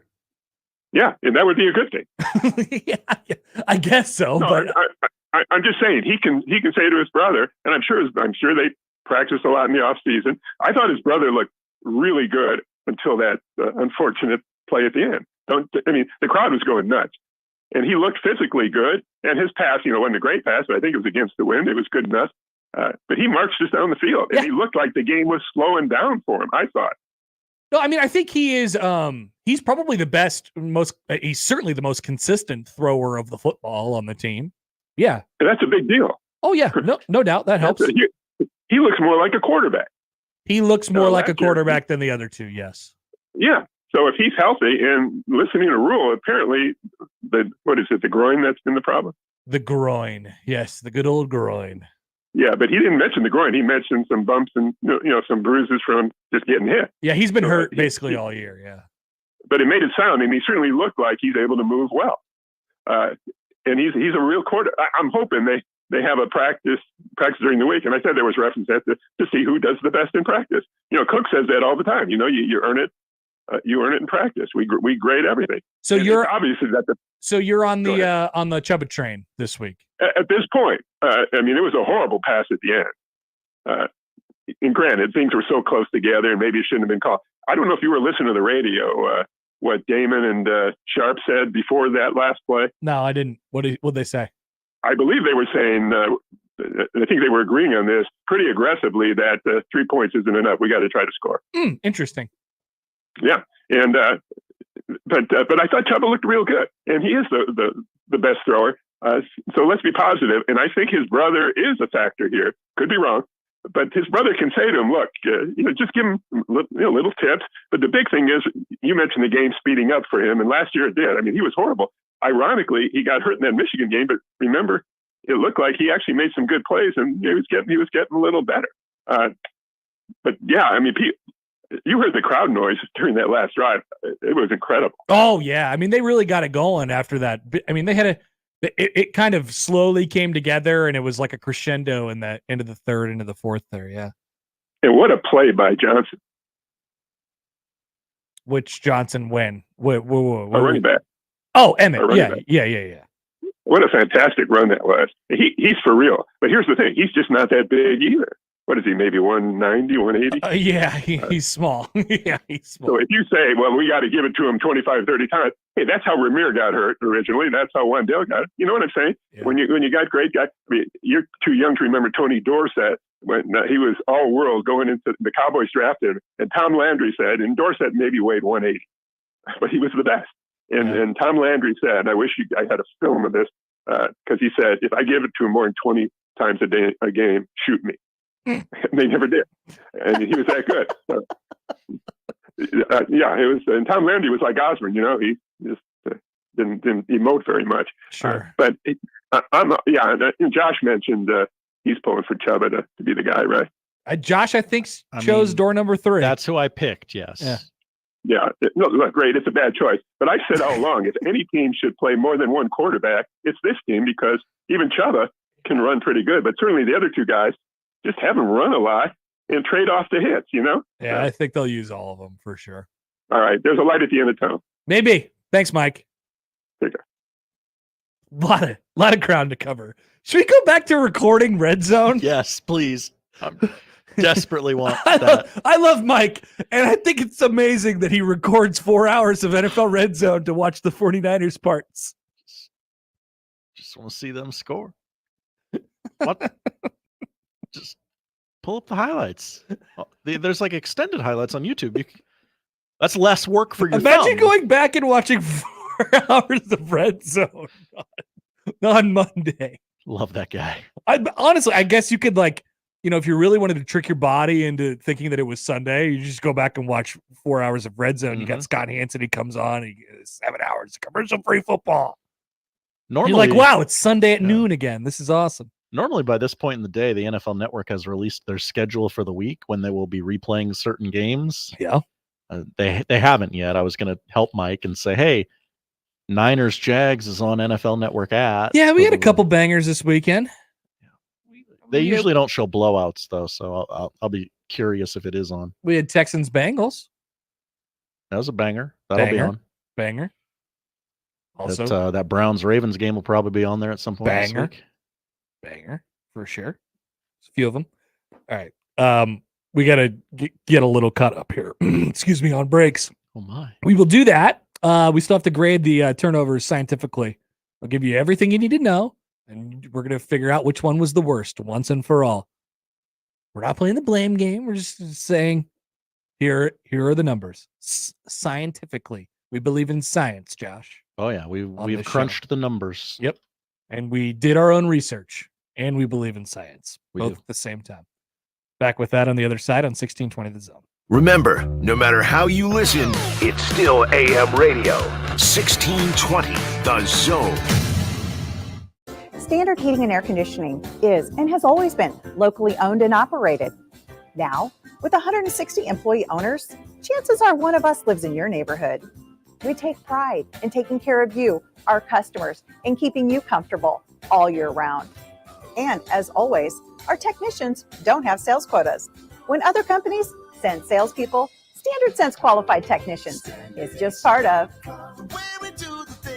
Carrier, turn to the experts. Find your 24 and 23 with Woodhouse Chevy. Whether it's the Turbo Max engine in the Chevy Silverado or the 1.5-liter turbocharged Chevy Equinox, Woodhouse can make 2024 affordable. See Woodhouse in Omaha or Missouri Valley and get great deals on Equinox leases or low 1.9% APR financing on Silverados. Your 2024 in a new Chevy starts today. Find new roads to Woodhouse Chevy, exit 75 off I-29 Missouri Valley or 112th in Dodge, Omaha. Woodhouse.com. Good boy. At Cox, we think all customers deserve a reliable connection. So whether you're a loyal customer who's been with us for years, or you're new to the family like this little guy, you'll get the same great deals on the same great internet. And no matter who you are. See how you can save at Cox.com/deals for all. Other restrictions apply. All rights reserved. When you call Qdoba Catering, you have a Qdoba restaurant conveniently located right where you are. They have everything you need for your party at home or the office, even the bowls, forks, and the napkins. Pick your protein, chicken and steak, shredded pork, brisket, and now ground beef. Add rice and beans, 4 salsas and fresh guacamole, shredded cheese, lettuce, sour cream, and the tortilla chips. Plus, it's all delivered and set up by a Qdoba employee, so you don't have to do anything except enjoy. Order online at qdoba.com/catering at participating locations only. Let it fly. Your elevated sports bar experience. KOZN Bellevue, Omaha, Council Bluffs. This is 1620 The Zone. Let's get back to the Connor Happer Show on 1620 The Zone. Here comes the clown.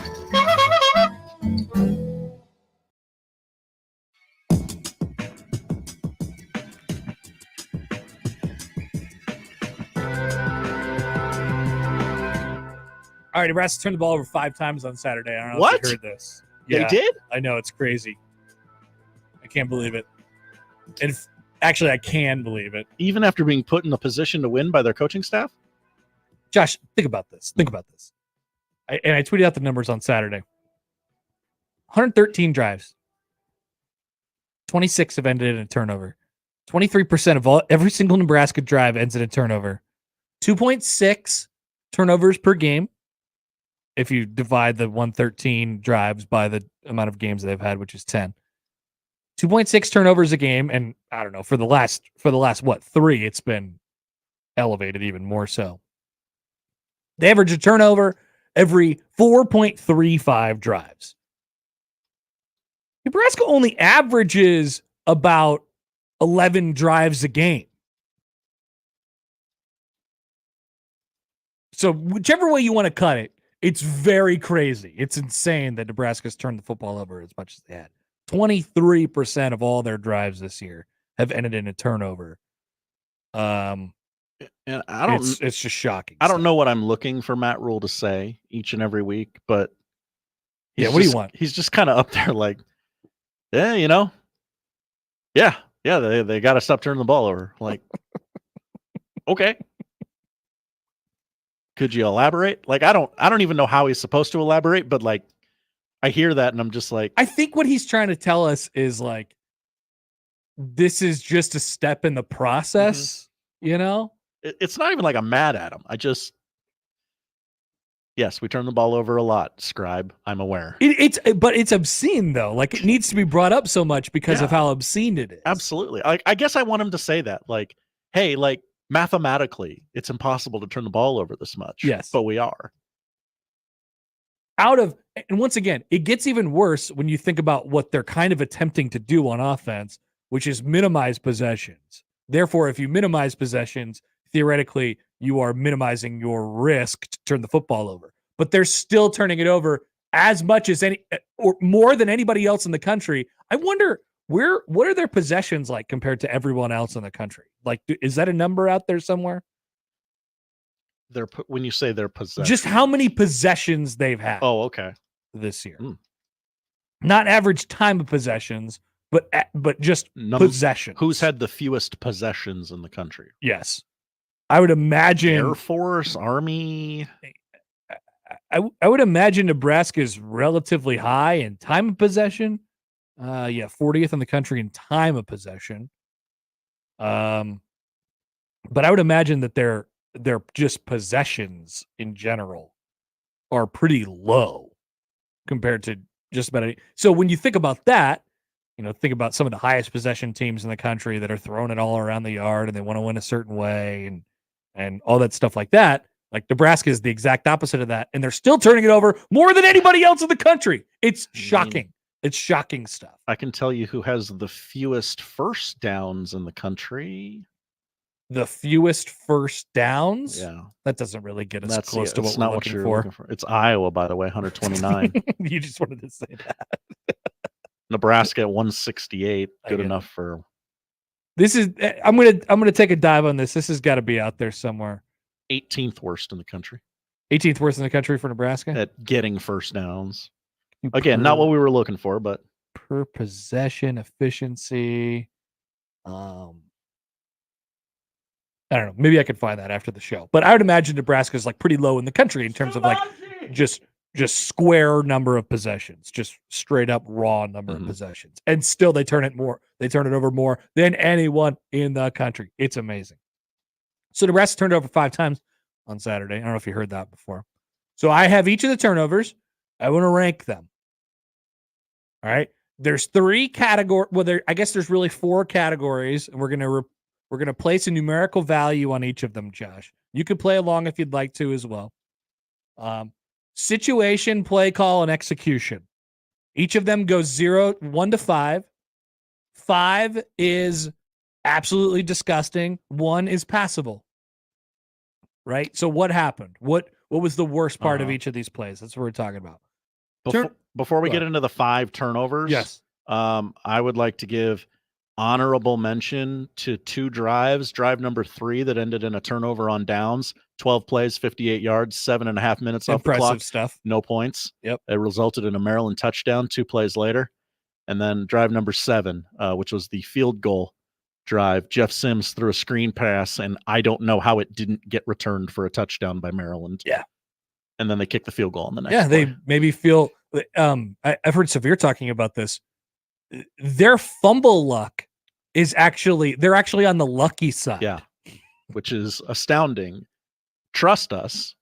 We're not fudging the numbers. It could be worse. Could be worse. All right, so this is the category: situation, play call, execution. 1 to 5, 1's passable, 5 is horrifyingly disgusting. Turnover number 1. First quarter, 5:14 left. It's 0-0. 2nd and 8 from the Maryland 49. Once again, 5:14 to go in the first. Heinrich Harburg overthrows 6'8" Thomas Fedoni by at least 3 feet. And it was also behind him. It's amazing. Straight into the arms of a safety playing center field for the Terrapins. Situationally, I'm going to give, how bad was the situation to turn it over? I'm going to give this a 2. Not that crazy. Not that bad. Not passable, obviously, because you never want to turn the ball over. But situationally, it could obviously be worse, and we will find out worse later in the game. A 2. The play call, not a problem at all. Throw the pass, complete it to Thomas Fedoni. I have no problem with the play call at all. It's passable. 1. Execution, 5. Horrible throw. That's pretty much the story on this one. It rates 8 out of 15 on the total dumbass scale. It turned into a Maryland punt, so I Yes, guess what no became harm, of it? no harm, no foul. That's a good ad. Yeah. What became of it? That's what I took note of afterwards. Turnover number 2. Here's the situation. It's 7-0 Maryland in the second quarter with 34 seconds left. 2nd down and 4 from the Maryland 30-yard line. Nebraska's driving. They look like they're going to get probably points out of this thing. Jeff Sims is in the game. What could go wrong? He's 6 of 6 at this point. Yeah, he's driving. I mean, he's rolling. He had a couple runs. He looks comfortable. I'm not worried really at all. On a 2nd and 4, Sims is hurried and is looking for Malachi Coleman in the end zone. Coleman was not only blanketed by one defender, but there was another in the area. The other intercepted it very easily in the end zone. Once again, kind of playing center field. Here are the grades. Situation. I'm going to give this a 3. This is low-key a tough turnover because Nebraska might get points out of this. Nebraska might get 3, and hell, they might even get 7 if they manage it correctly, if they don't make this throw. Sims was super rushed, right? He didn't need to force that throw down the field. Upon further review, it's a much worse pick than I thought it was in the moment. Play call. Hard to know how much of this is on Satterfield, how much is on the design of the play, because we got Sims who's default, ejector button is huck it. Let's just throw it and see if I can make something happen here. But I'm going to give play call a 3 here. We'll put him in a situation to take points off the board in that situation, which maybe you did. Execution is obviously pretty bad. It's a 4. Not as bad as Heinrich throwing behind and over Thomas Fedoni's head. You could see the actual target that he was looking for here, which is great. It's an advantage that it has over most of the turnovers that we're talking about. Total dumbass scale, 10 out of 15. Maryland's drive in response was a turnover on downs.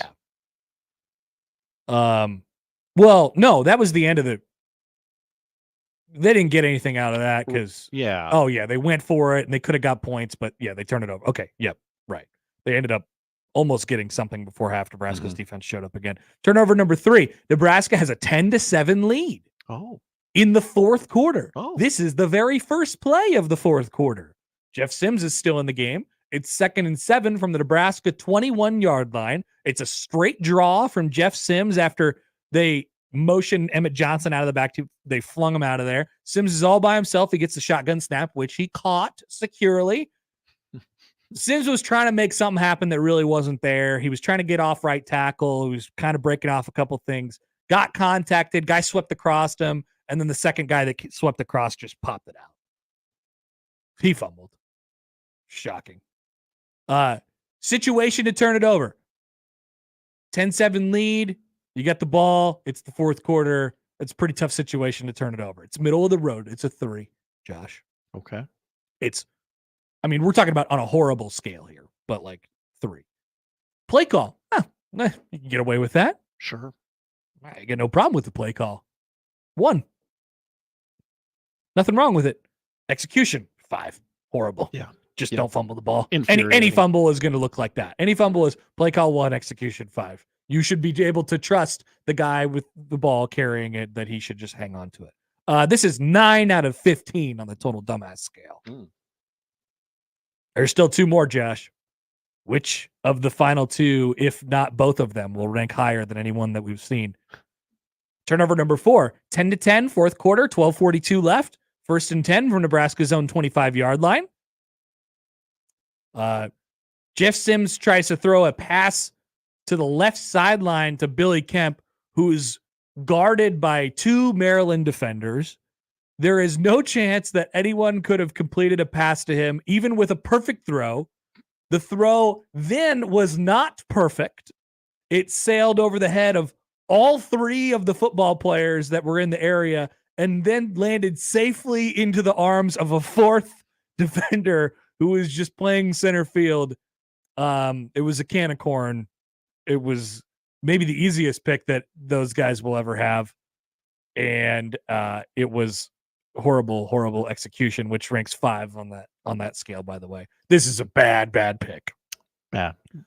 Also because the last time you touched the ball, you fumbled it away. Not the last drive, literally the last play. You turned it over on successive plays. Situation is 3, play call is 2, execution is 5, total dumbass scale 10 out of 15. It ranks the 2nd highest on the scale behind Sims' initial interception. So congratulations to Jeff Sims. He Bravo. goes home with the big award of the night. But really, this is our final turnover that we have to grade here. And I know you guys are wondering, man, is Connor going to think, who's he going to blame for this?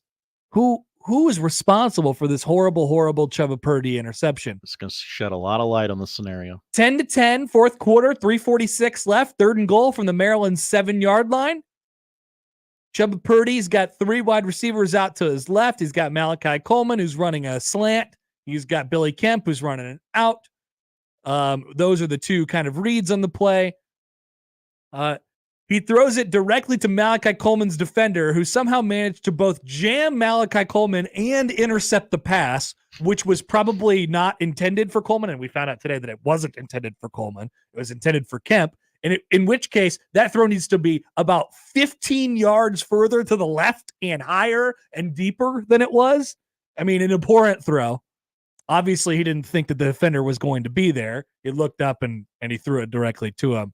This is a disaster on every single front. Situation 5, play call 5, execution 5, a perfect 15 out of 15 on the total dumbass scale. This is the worst turnover I've ever seen. This was horrible and a complete failure on every single part of the football team. That's who I'm blaming. Everybody. Everybody who had a part in this made a horrible mistake. Interesting, because the discourse over the weekend has seemed to inform me that it was it's all Marcus Satterfield's fault. It's all Chubba Purdy's fault. Black and white. Oh yeah, I know. It's so weird how we do that. Oh, interesting. So interesting. No, it's everybody. All y'all, including Matt Rhule. You did this. We have to blame him too. We want people to blame all of them, everyone. It's plenty to go around. You made a horrible play call in a horrible situation. You made a horrible decision to throw the football there. You made a horrible, you kind of got out of that thing with points. And I know Mike just called in and he was like, hey, they said it on the radio that maybe you could have just, you needed to get a touchdown there. Respectfully, I disagree. Like 3 points is fine. Nebraska has a defense that is good and that you can trust. Honestly, I'd rather have Nebraska's defense go out there and try and win the game rather than have their offense put the thing away. I'd rather they try to win the game than the offense try to win. That's the game. like, trusting Nebraska's offense to win a game in 2023. It's almost like trusting Nebraska's special teams to go win a game in 2021. Oh, wait. Or no, 2022. That happened. Remember the onside kick? This is kind of like that. This is low-key a horrible, horrible coaching thing. Connor. This is kind of like that, Josh. That's a take. Is this not kind of like that? I want everyone to breathe. Whole question, is this kind of like that? Okay. Is this kind of like that? It kind of is like that. Kind of is an important caveat there. Is this kind of like that? I'll meet you there. I mean, now, Scott Frost was in his fifth year, and Matt Rhule's in his first, and, there's different situations. But, this is kind of like that. This is pretty bad. I saw people bring up this, along with that, the onside kick, and the Illinois 2015 mismanagement where Tommy threw it and he was supposed to run it. He ran out of bounds, and then they came back and scored and won. They're all horrible. I don't want to say that one's more horrible than the other. They're all pretty bad. We can take your thoughts on that when we return. I still want to talk about Michigan and other things. Plenty to cover on the Connor Happer Show on 1620 The Zone. But first, let's tell you about some more offers from the FanDuel Sportsbook. Right now, new customers get $150 in bonus bets with any winning $5 moneyline bet. It's $150 if your team wins. Take a look at the NFL slate for this weekend. Pick a favorite. That's what I would do. Pick a favorite, and if that team wins, you got yourself $150 in bonus bets from FanDuel. There's also spreads and player props, overs and unders. Bet on, Iowa's under whenever you please. It's really easy. The app is fantastic on the FanDuel Sportsbook. I'm also a fan of the same game parlays. Visit FanDuel.com/Happer. Kick off the NFL season with FanDuel, official partner of the NFL. 21 and over, present in Iowa. First online real money wager, only $5 pregame moneyline wager required. $10 first deposit required. Bonus issued is non-withdrawable bonus bets that expire 7 days after receipt. See terms at sportsbook.fanduel.com. Gambling problem, call 1-800-BETS-OFF. Live from the Host Coffee Studio, this is 1620 The Zone. Host is roasting every morning. Host is roasting every day. Since 1972, family-owned and locally roasted Host Coffee Service has been roasting the finest coffee for businesses and restaurants. If you're ready to change to a better coffee provider, it's time for Host Coffee. Omaha's best coffee since 1972. Host Coffee is always roasting something good for you. Hey everybody, it's Michael Severe for Ted and Wally's 2 locations in Benson, right next to Taste of New Orleans, and in the Old Market as well. One of the great things about Ted and Wally's, being that they open more than 35 years, is they have great nostalgia, not just for the ice cream, but for things to buy for the holidays as well.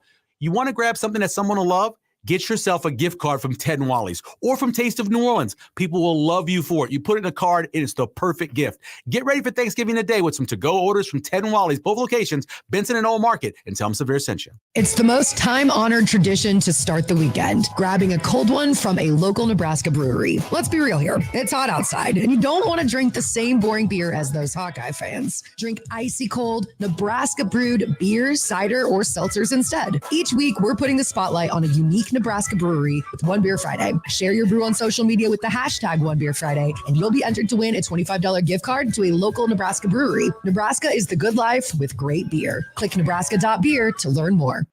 When you give to United Way of the Midlands, your caring spirit helps our neighbors in need get back on their feet and builds a stronger tomorrow for the Omaha Council Bluffs Metro.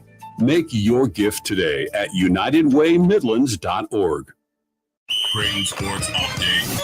A busy week of home events for Creighton Athletics is coming up. Men's basketball takes on Texas Southern on November 18th at 7:30 p.m. Women's basketball welcomes Green Bay on November 16th at 6 p.m. And volleyball wraps up the season with its final home series on November 17th with Xavier at 6 p.m. and on November 19th at 1 p.m. versus Butler. Tickets for all home Blue Jays athletic events can be purchased at gocreighton.com/buy. 1620 The Zone proudly supports Creighton Athletics. Hey, Bobby, you ready for football practice? I don't know, Dad. I don't feel so good. Oh, man, I'm sorry. Let me check your temp with Exergen. Oh, wow. Yep, you're staying home. Fever 100.2. Wow, those Exergen thermometers are as fast and accurate as our team. Exergen thermometers, the smart choice for those game time decisions. The clinically accurate Exergen thermometer is backed by over 100 clinical studies and conveniently located at Walmart and participating retailers. Learn more at Exergen.com. Don't miss this week's Zone Deal.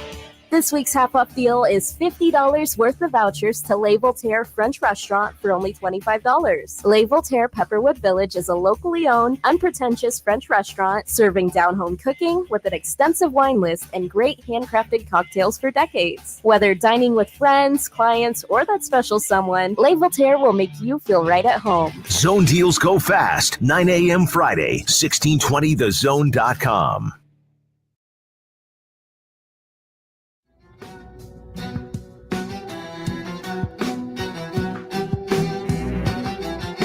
Interesting way to look at this from the text line from Dan. I did. On Nebraska's 5 turnovers. Other than being physically present, does Maryland defense get any credit for a single interception? Oh. Okay, so no. They get credit for the fumble, right? Unless you're just like, well, Jeff can't hang on to the football. Which, I don't know. I guess I would hear that case. Yeah, I would hear that case, but also defender made a play, made a swipe at it, and it worked. He punched at it. You're right. Right.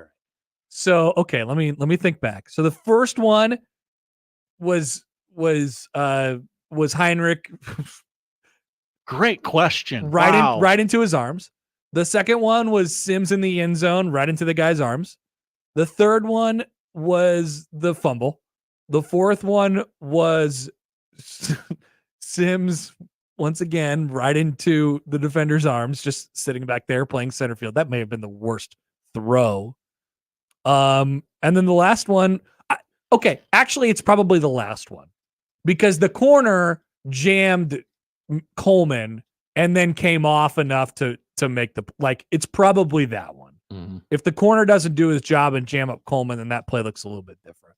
What's the one the Maryland player caught on his butt? He caught on his butt? Excuse me? What do you mean he caught on his butt? He was sitting down when he caught it, right? I don't know about sitting down like directly when he caught it, but maybe went to his butt at some point. Maybe. Not sure which I could be making it up entirely. I don't know. That didn't ring a bell when you said caught on his butt. But I don't know, maybe I wasn't watching closely enough. But a good question there from Dan. Also, Jeff, very similar to the 2014 Royals, Happer never lets a chance to bring up the onside kick get away. That is true. Yeah, I can't argue with that one. I do bring up the onside kick a lot. I know Dave's been on this on the YouTube. The onside kick was much, much, much worse. It probably was. I don't know about much, but maybe a much. I'll give you a much. He'll give you one much. But I said it was kind of like that. That still falls within the relative category of much, I suppose. But in my opinion, it was pretty bad. I certainly would not. I just don't think there's any way you could walk away from that with 3 points or with 0 points. Mm-hmm. I think that is unacceptable. I get pushing it and going for the touchdown because you want to score a touchdown. Mm-hmm. And genius call if you're right. You're concerned that you may give up a touchdown. I don't know. With a 3-point lead and a chance to get bowl eligible with that defense. Wow, Nebraska really. I don't know, man. I kind of like Nebraska's D's chances. Yeah, That's just me personally. I get the. I want to roll the dice with them on the field, not those guys, not the other guys, not the quarterbacks who we don't know anything about, no. I want to roll the dice with those dudes. Huskers really caught him off guard with a throw for a game-winning touchdown. What a genius call by Matt Rhule. Like I get that in hindsight, but if they lose the game with the defense on the field, then so be it. Yep. You can't lose it with the offense. I like that hand better than that's it. That's the pretty Chubba much hand. Okay, we got a brief couple minutes to make fun of Michigan or Texas A&M. Take your pick or both, whatever. I don't know if we got time for both. I don't know if we got time for both. Probably should do Michigan here. I think Michigan versus the world versus the rules is the greatest college football scandal of all time. Why is that, Connor? Well, let's think about it. Nobody got hurt, right? Look at all the other Big Ten scandals. Nobody got hurt. Nobody went to jail. Nobody got sexually assaulted. It's a football crime, right? Right. It's inherently less serious than a real crime. But guess what? Michigan's involved. So they're going to treat it like they're being committed, like they're being accused of a real crime. Persecuted. Their coach has died. That's how they treated it. That post-game interview was the funniest thing I've ever heard in my life. Their coach, their chancellor, their athletic director, their entire team is like, this is a witch hunt. This is us against the world. It's always been us against the world. And it makes sense that you would try and come after us right now because we're on top. When that's not the reason that this is happening, Michigan, the reason, but it doesn't matter. It doesn't matter what the reasoning is. So I think everyone should just dig their heels in. Michigan, you keep doing this. Did you see Jim Harbaugh's press conference today? It was awesome. He should keep doing that. I've watched Judge Judy a few times. Actually, he's been on Judge Judy. Yep. He maintained his position that quarterbacks shouldn't eat chicken because it's a scared meat or whatever. He did that again. He recanted. Yeah. He did it. What, he did? Yeah. On the chicken thing? Yeah. Oh, I thought he maintained that position. No, I heard he recanted. Oh no. Maybe I understood it poorly then. I know there was a time when I said that chicken is a nervous bird. I don't eat chicken, I only eat meat, but I was dead wrong. I stand corrected. These chickens are low maintenance and high production. They lay an egg every 26, 27 hours, and they need water. They need food. Highly productive. Highly productive. Okay, yes, never mind. I understood that incorrectly then. What a quote. So I need him to keep doing this. I need Michigan to keep digging in. I need them to continue to think that they have been accused of a horrible, horrible atrocity, and to continue to think that they're for some reason not guilty of this. They are all walking around knowing that they're guilty of this. They're just trying to wag their fingers at everybody saying, you can't find enough information to prove that we are guilty of this. And it will be the Big Ten's responsibility or the NCAA's responsibility to find enough information.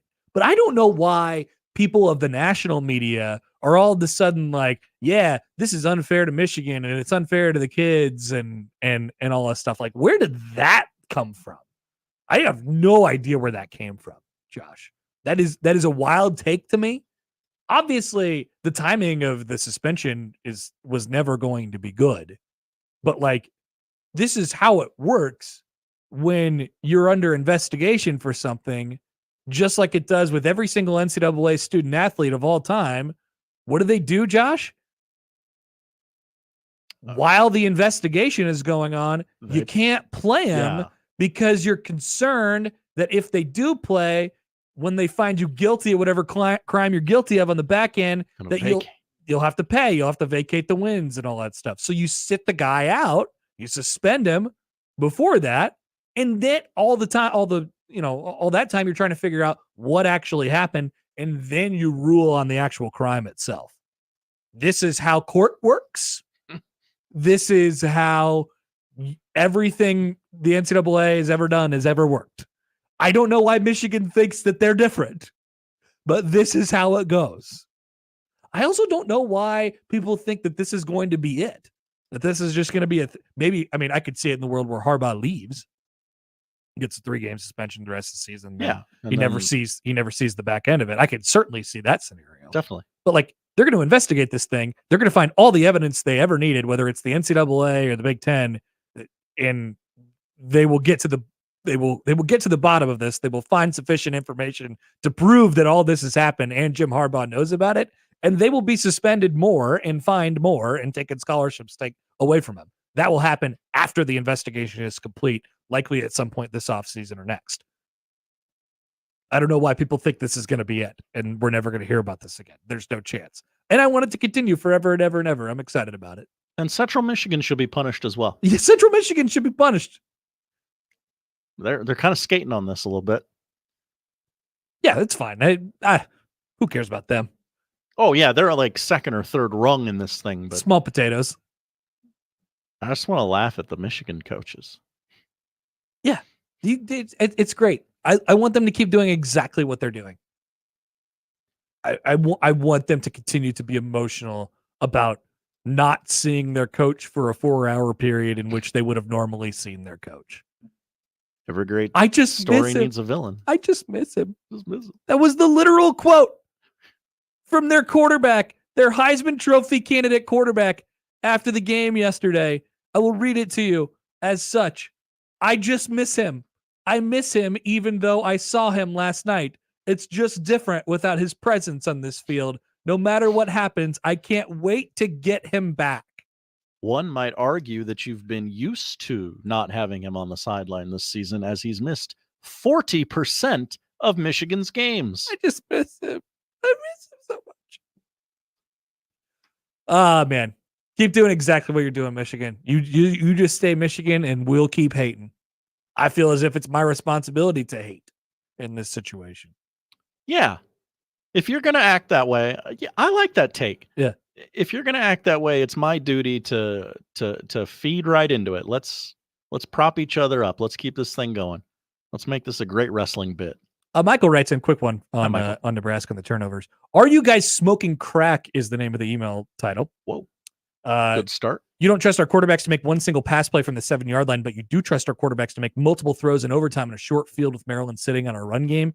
Maryland easily made it downfield to kick a field goal, so overtime was what was going to happen with a field goal on our end. Michael, I know people love to do that. It's like, look, they drove right down the field and they kicked a field goal. It was easy for them. Yeah, I think the situation is vastly different if Nebraska has a 13-10 lead. Mm-hmm.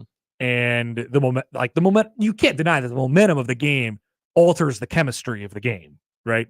We all have a mutual understanding that is the case in football, right? Oh, I'm going to bet we don't. If Nebraska is taking a 13-10 lead and they are 3 minutes away from bowl eligibility and they put their best unit that they've had in years out on that side of the field and all they need to do is get a stop, I guarantee you that it ain't that easy. Please. And they get all the way down to the 7-yard line and kick a field goal to go into overtime. I can guarantee you it ain't that easy. Maybe they score. That's a risk that I want to throw out there with my defense and not my offense. That's the only point I'm making. Also turn around, Tommy. That was a weak PI call. It was, but you got to turn your head. Yeah. Turn around, Tommy. It's a good name. Poll question, stay with Watching the Other Side on 1620 The Zone. Also, we are not smoking crack. Previously on The Crossover. And we rolled him over on the side. He hit one of those ruts, turned 45 degrees sideways, hit the retaining wall, and eventually started going end over end. And so every time the top of the barrel, the exposed end, you'd see his arms flaying. And then we stood there at the top of the hill. We were looking at each other going, do we go down and save him or do we run? Mornings with Sharp and Hanley. The Connor Happer Show. Unsportsmanlike conduct. 6A to 6P. 1620. The Zone. Your Omaha area forecast from Canoyer Garden Center and KETV Newswatch 7 on 1620 The Zone. Abundant sunshine and warm temperatures here for your Monday with a high this afternoon in Omaha, 67 degrees. Winds will stay out of the south-southeast up to 15 miles an hour. Clear skies continue tonight, becoming breezy late. A low of 42 with southerly wind gusts possible up to 20 miles an hour. Mostly sunny skies stick around for your Tuesday, a high of 68 and even breezier with a burn ban Douglas County wide beginning tomorrow. I'm meteorologist Caitlin Harvey with KETV Newswatch 7. Caller 4 right now, 402-951-1620. Qualifies for 1620 The Zone's 4-quarter pick'em. It's your chance to pick 4 football games correctly against the spread to win $1,620. Call 402-951-1620. Call now to qualify with 1620 The Zone. Hi, this is Doug Nodgard with Equitable Bank. Great service never goes out of style. When the digital age dawned, many said computers would be able to handle many of the interactions that used to take a person. Boy, were they wrong. How many times have you called your bank and gotten a recording to press 1 or 2? Not at Equitable. Not only does Equitable answer your call in the first ring, it's answered by a human being. That's because Equitable Bank values its customers.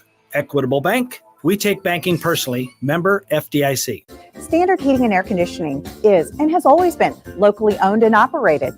Now, with 160 employee owners, chances are one of us lives in your neighborhood.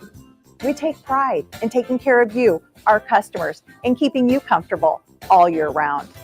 And as always, our technicians don't have sales quotas. When other companies send salespeople, Standard Sense qualified technicians is just part of. Carrier, turn to the experts. Sports fans, Let It Fly Sports Bar is your elevated sports bar experience. Located in the Capital District in downtown Omaha. Experience Let It Fly's unique brand of hospitality with 2 floors, 2 bars, 2 expansive outdoor patios, and an in-house podcast studio with live broadcast of the Let It Fly show. Hosted by me, Michael Schaefer, and Josh Jones. Host your next college game day watch party, private event, weekend brunch getaway, or a date night right here at the Let It Fly Sports Bar. Try our delicious brunch menu and reserve your seat for the game.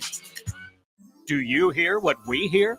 Omaha Steaks has tons of jobs and hours. Right now, we're hiring for a variety of seasonal positions in our warehouses. Make this holiday extra jolly with a great employee discount on gourmet foods you can use all year long. To view available job openings and to apply online, go to omahasteaks.com/jobs or text steaks to 22633 to apply today. 'Tis the season to make some holiday cash at Omaha Steaks. Oscar's Pizza and Sports Grill is always looking to make your game day bigger and better. Cheer on your favorite team this season in front of a 22-foot LED video wall showing up to 8 games at once. TVs are everywhere else you can look with a state-of-the-art audio and video system. Enjoy a big old pizza or award-winning char-buffed wings. There's just no better way to do your game day. Oscar's Pizza and Sports Grill, 173rd and West Center Road. And for takeout at 162nd and Maple. Drive away with a 2024 Mazda CX-90 Preferred Plus today at Woodhouse Mazda. Get 3.9% APR for 72 months plus $2,000 off MSRP. Additional $500 off for current Mazda owners and another $1,000 for Mazda CX-9 owners. Shop during the Season of Inspiration event going on now with approved credit, tax, title, and license extra when financed with Mazda Financial Services. $299 doc fee due at signing. Offer expires 11/30/23. See dealer for details. Woodhouse Mazda, a drive worth experiencing. Husker fans, are you ready to score big savings on your tickets this season? When you need to find seats at Memorial Stadium, be sure to shop the best selection without the added fees at ticketsforless.com. That's right. Tickets for Less offers transparent pricing, meaning you never pay crazy high fees at checkout. Plus, save even more when you use promo code THEZONE at checkout today at ticketsforless.com. Every seat holds a story.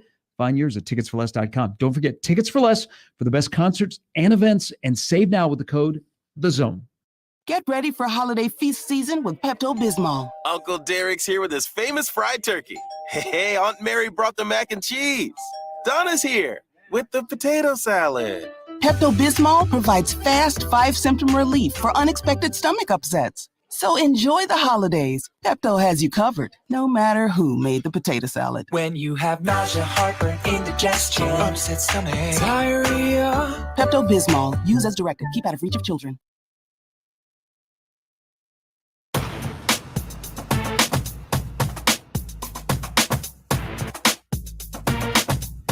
All right, poll questions at Happer Show on the JTech Construction Zone Twitter feed. Also, a shout out to our guy Josh, who was really committed to the bit today and bloodied up his own nose just to look like Blake Corum, who's battling through all the things he's battling through. I did this for you, Coach. Crying blood.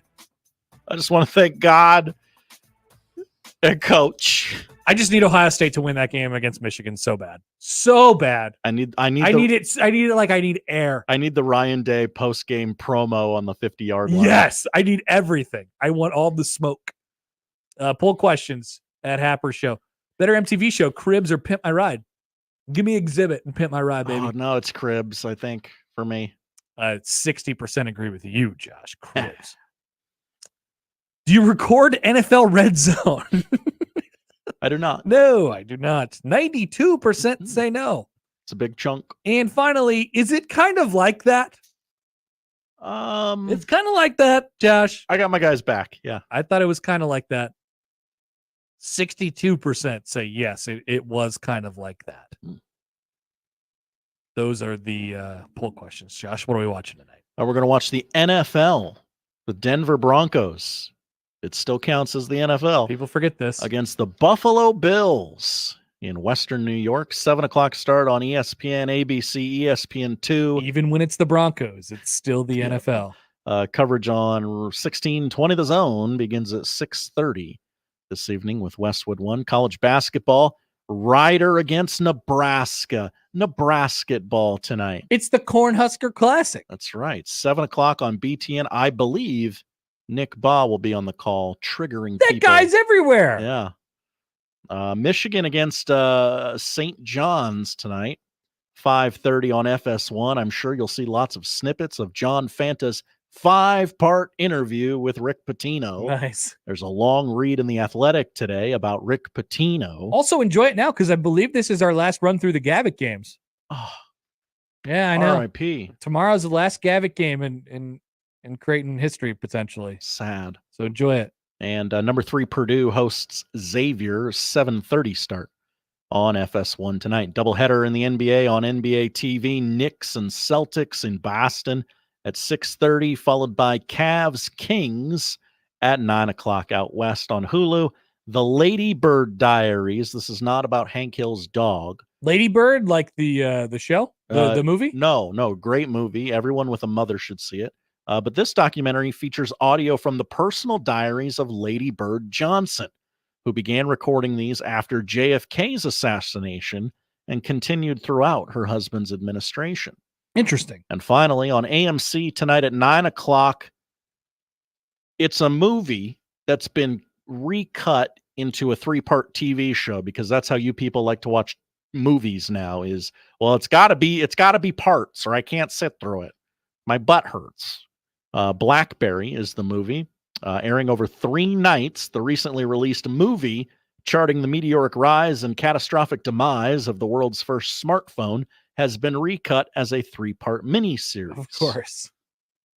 I'm sure more people will watch it, Josh. It's actually a good call. It's prestige TV? Yeah, sign me up. It's not prestige. A movie? Bleep that. That's you. That's you, America. Not Josh. That's like the opposite of Josh. I know. Thank you, Josh. Thank you, Connor. That is what we're watching tonight, and that is the show. If you missed anything, 1620thezone.com is where you can find it. The crossover is next. Live